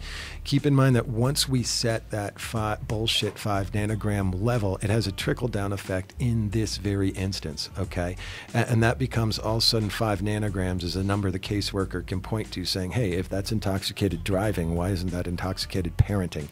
And pretty much everybody sitting in this building knows that the 5 nanogram number is absolute bullshit. Yeah. And that, you know, we know dozens of people who are not intoxicated in any way, shape, or form at 20, 25, 30. And my joke going around now is I can't imagine the dab generation, what those numbers really are now. Because that's never been looked at. But that's what scares the crap out of me. As much as DUID does, it's divorces and social services and the effect. Because then, and that'll affect the average Joe softball dude who decides he wants to smoke a joint once in a while as well. Because, he's going to have it. I mean, there's still going to be persecution when it comes to cannabis. I mean, but we're making strides. And I think over time that'll change. I mean, that's going to change. Going back to remuneration. Yeah, remuneration. I can't do it. So basically, it's got to be free. Free. Yeah. You have to put up on Craigslist, hey, come and get some free weed. Yeah, well, and for me, if I'm a jerk cop, I mean, what are you doing? You're sending somebody in there who doesn't buy that $20 glass pipe or doesn't buy the sticker and says, can I have some for free? And you say no. And then there's, well, it wasn't free. Yeah. Because this undercover went in and asked for some for free and didn't get any. Yeah, and that, I mean, I can't say that's the kind of the way that the law is right now. That's the way they're prosecuting it. It's a little bit amazing that we, in the passage of 64, jumped over that patient versus patient transaction stuff and just made it deal, I mean, like a beer, you can hand a beer to your buddy. Because before that, I mean, nobody likes to hear it, but I mean, I can't give my Vicodin to any of you. Why could I pack you a bong hit, technically? I mean, if it's medicine. I mean, you really can't. And that's, I think a lot of people understood that. But it's like sort of marijuana is not one of those things, Yeah, because it's harmless. It's not the same as, handing someone a Vicodin. But it in the law, it kind of was. And even worse. And if we're saying it's medicine, yeah. But you could give somebody Advil or something.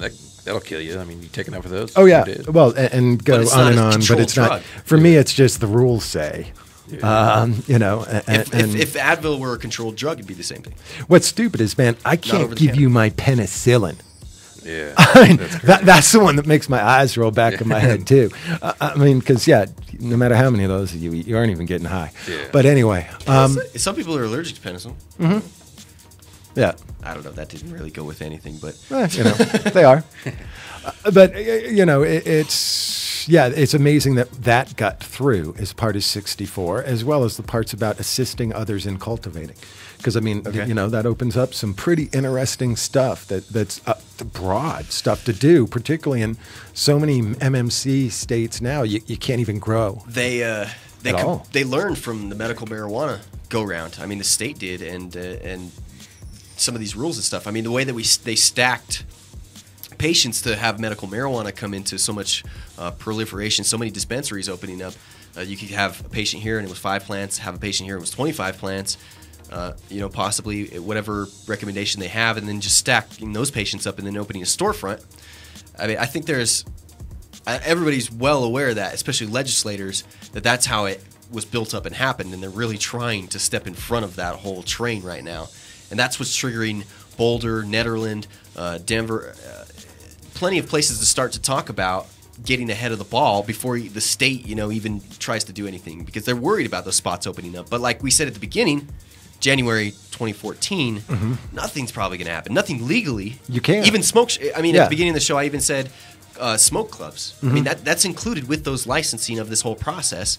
And the question is, what's Denver going to do with the smoke clubs prior to 420? Because I mean, they're scheduled to vote on it either the first Monday in April or the second Monday in April. How can we delay that? Is there some way we can delay that? I mean, that timing is on purpose.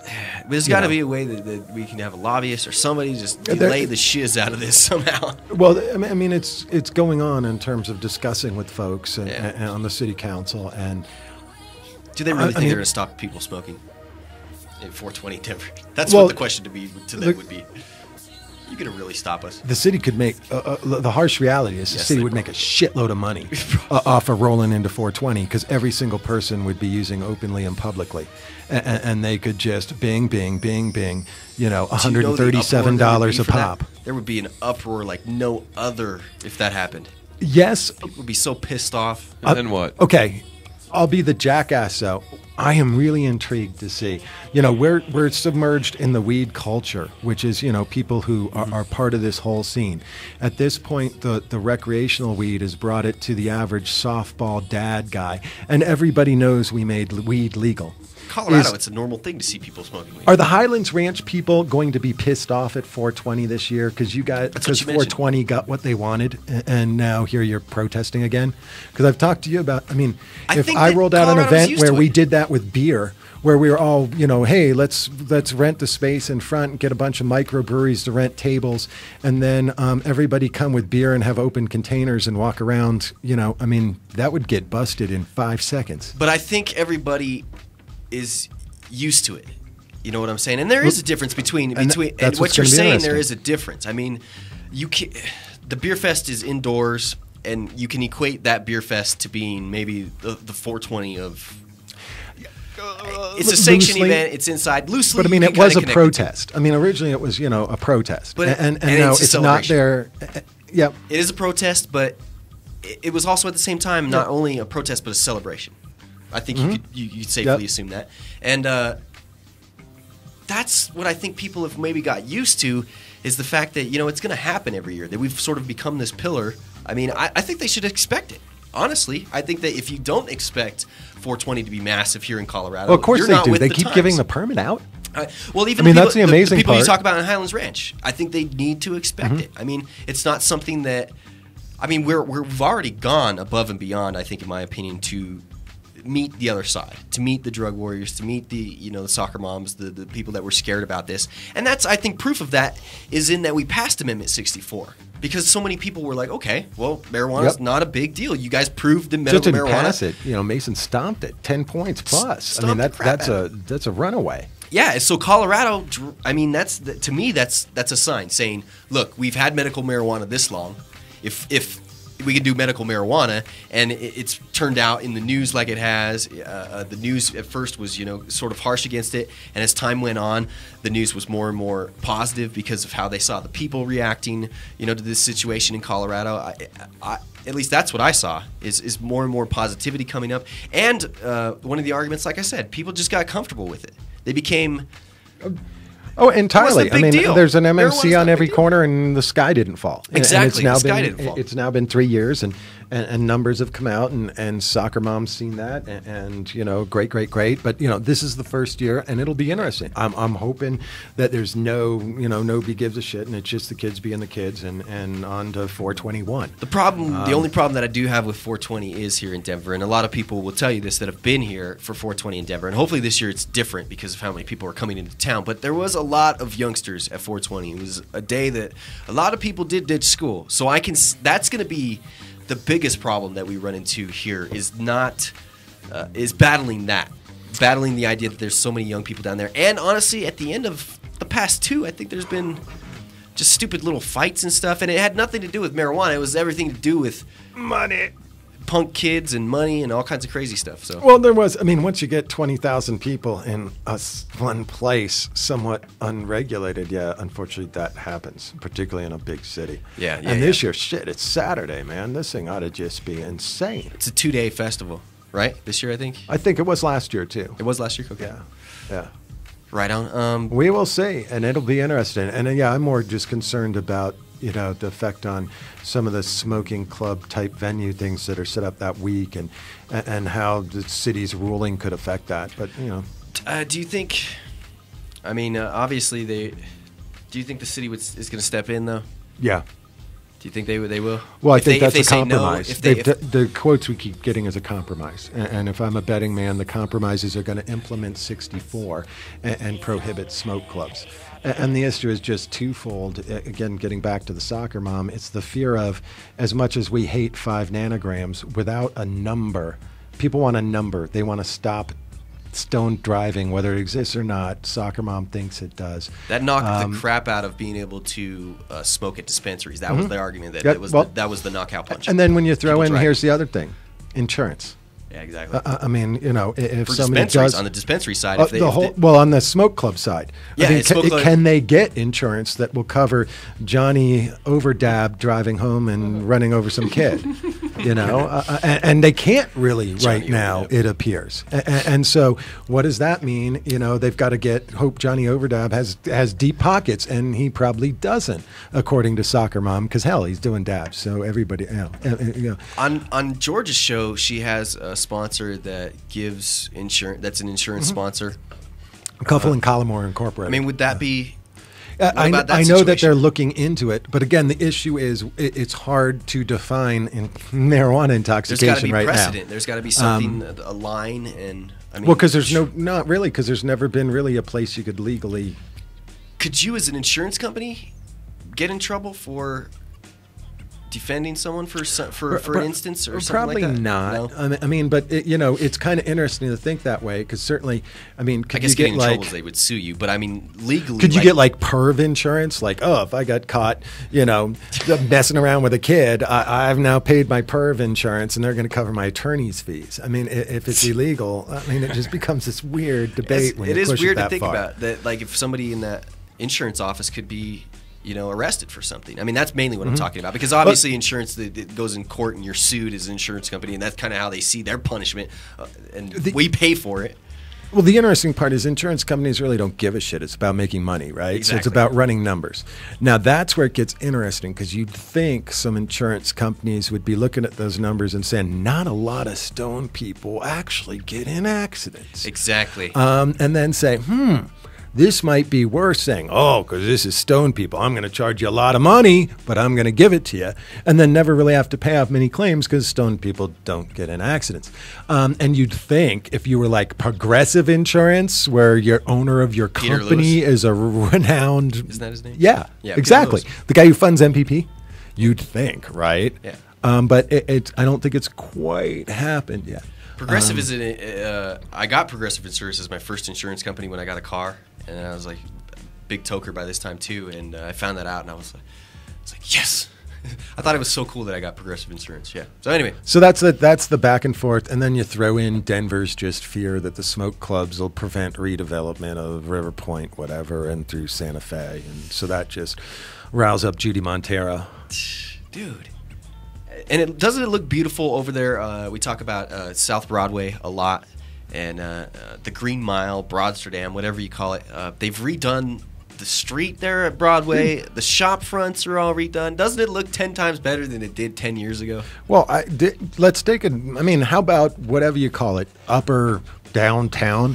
What the hell, Rhino District? Yeah, exactly. I mean, just area. In the last year, Hood Lab and all those art galleries moving in, and like 2 distilleries and a winery and coffee shops. I mean, that place went from empty, falling in buildings and medical marijuana centers. Nobody went down there. There wasn't any reason to. I mean, it was like the corned beef packaging place, and the place that makes doggy treats. Exactly. But seriously, that area is different in just a year. Yeah, exactly. So it's amazing. And it's taken a long and that's part Judy's and part Albus Brooks. The Broadway street really needed to be redone too. It was one of the worst streets that you could ever travel. I mean, if you lived in Colorado and you've ever drove on South Broadway before they did all the revamping, it had so many damn potholes. It was crazy. The Antique District, I hate it. I would go around Broadway just for the simple fact that it just kept getting horrible. And, so many people traveling in that area, the dispensaries popping up. I mean, it just became a busy area. And it's really cool. I don't know how any of those businesses survived the last year of construction down there, though. I feel for those guys. Oh, man. If you're not a dispensary, because, I mean... Bars, all those places. They tore up the whole front of everything in these shops on Broadway.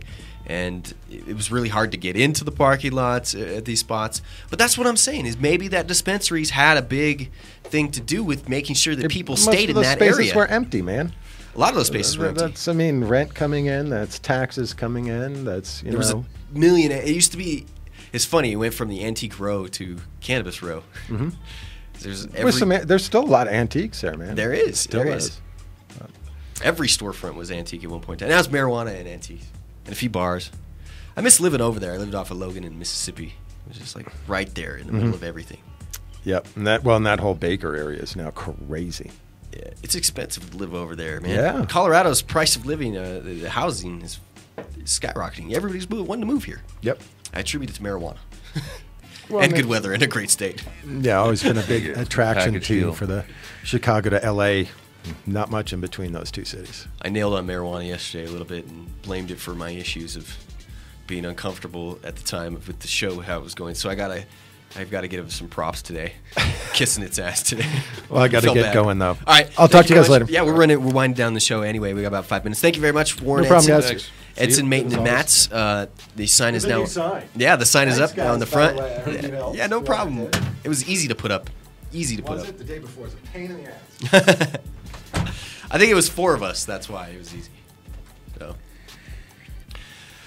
Warren Edson, Edson Maton and Mats, 2130 South Bel Air Street, Denver, Colorado, 80222. Denver, Colorado, 80222, 2130 South Bel Air Street, 831-8188, 303-831-8188. What are you still live back there, buddy? I'm here. Breathe. I always love to listen to Warren talk. And me. Ramble on. Kind of crazy. I mean, not necessarily like to hear me talk, but I forced myself upon you. Which sounds kind of dirty. I'm okay. It's Friday. Yikes. Yikes. Don't force yourself upon me and ask me how I pee again. If I had known that was the response I was going to get on that pee question, then I may have not asked you. I didn't expect to hear the actual peener word. I'm like that chick on Scrubs who can't say anything dirty. She's always making up stupid names for it. Yeah. Why I still watch Scrubs, I don't know. Because I haven't seen the whole damn series. You try and find things on Netflix that are interesting, and you're like, all right, this looks good. This was funny. Everybody laughed at this. If you don't watch Netflix, you don't have the problem of having to try something, finding something that's funny. But see, what do you watch? I don't watch. We don't pay for cable. We have Netflix. I don't watch it. I watch a lot of Netflix. Last night, dude, I was watching Netflix. And I think I'm now looking out for when Bike's gonna jab me. Like that's what I'm. That's what I'm looking out for. I didn't mean to make you paranoid. I'm paranoid now. And to be more creative. I'm gonna jab myself before he can get me, which is my style. Last night I was watching this zombie movie, which got 4 stars on Netflix, and when it should have got like 2 or 3. Land of the Dead with John Leguizamo and Dennis Hopper. I think he's in it. It was a good movie. I'm not saying that it was bad or whatever, but one of the zombies ended up becoming aware of, like, he was like, he smartened up. Like, wait a minute, what the hell is going on here? I'm eating people? He could learn. But no, he was like proud. He was proud that he was eating people. He was pissed off. He was an angry, pissed off zombie because all these other... and stuff. More angry and pissed off than a regular zombie. Yes, because he noticed that he understood that you were killing his brethren. And then he would like go... Was he like trapped inside his head, or...? And then that would communicate to the other zombies. And he would like learn. And it was a gas attendant. And I was like, couldn't you think of... I mean, no offense to gas attendants out there. Maybe it could have been like a rocket scientist or something that became a zombie and then started to learn things. But anyway, this gas attendant becomes a zombie, and he now communicates with other zombies. They're all still stupid, but they can still communicate with him. Oh, it's ridiculous. He learned how to shoot a gun. The zombie actually put 2 and 2 together that the gasoline would catch on fire. And if he shoved it through the window of his windshield of his limousine, that he could fill it up with fire. It's crazy. Land of the Dead on Netflix. 7 Psychopaths. That was pretty nuts. 7 Psychopaths. Yeah, we rented that from Weird. Redbox. Yeah.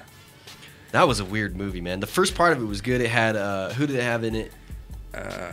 Christopher Walken. Woody Harrelson was in it. Christopher Walken. A few other people. It started off interesting, like it was going to intertwine. Spoiler alert here. It was going to intertwine stories, but then at the end, it sort of drifted off into a weird coincidence. And it was under comedy too. I don't really get that. The first part was kind of funny. I mean, it's sort of. There was the last half of it, a little bit of weird humor parts in there. Weirdness. Yeah. All right, make sure you check out iCannabisRadio.com. If you're looking for other cannabis programming, or you can go to 420radio.org. iCannabisRadio.com is where you can check us out, though, Monday through Friday, 11 to 1. Monday through Friday, 11 to 1. iCannabis Radio. Also on YouTube is where you can get our videos. Eventually, I will put those videos up on the John Doe Radio's YouTube, but I want you guys to make sure that you check out iCannabis Radio and all the great programming and information that you can get from people that are also here in the studio. You know, iCannabisRadio.com, it has all the schedules, little calendar there for you, and all the scheduling and goodness right there for you to check out. All right, we made it through a week. Woo! Fantastic. Let's go toke a bowl. Wait for our greens to get here that we're going to judge. We still got to figure that out at some point in time. So he said he's going to be here between the next between 2 and 3, but I told him I might have to leave by 2:30. So anyway, yeah, I got to be there at 3:15. We'll figure something out here because we don't want to miss the cannabis. Yeah. Figure it out on your own time. I'm feeling the end of the last minute here. My clock says 1 o'clock. It's good times on the John Doe Radio Show. Thank you very much. Until we meet again on Monday. Have a great weekend, everybody. Yes. Smoke a lot of weed. Smoke as much as you can. Smoke more than you should. Smoke more than you should. That would be awesome. I'll be smoking weed and thinking about the people who don't have any weed. That's very kind of you. That's why it's called Kind Bud, Tim. Thank you very much. All right. If you need to find out any more information about John Doe Radio, or if we find out who we're going to have on the show, I might preview that for you on the Facebook page. Hit us up if you want to sponsor us. If you'd like to sponsor us, John Doe at johndoeradio.com, or you can go to our Facebook page, or you can go to Bike's Facebook page, Bike Holly, or you can go to my Facebook page, Tim Martin, and holler at us there, and that's more information for you. Or Twitter, twitter.com/John Doe Radio, all one word. All right, have yourselves a fantastic weekend, as Bike said. See you. Chad, thank you very much for the week. See you Monday. I'm John Doe. See ya.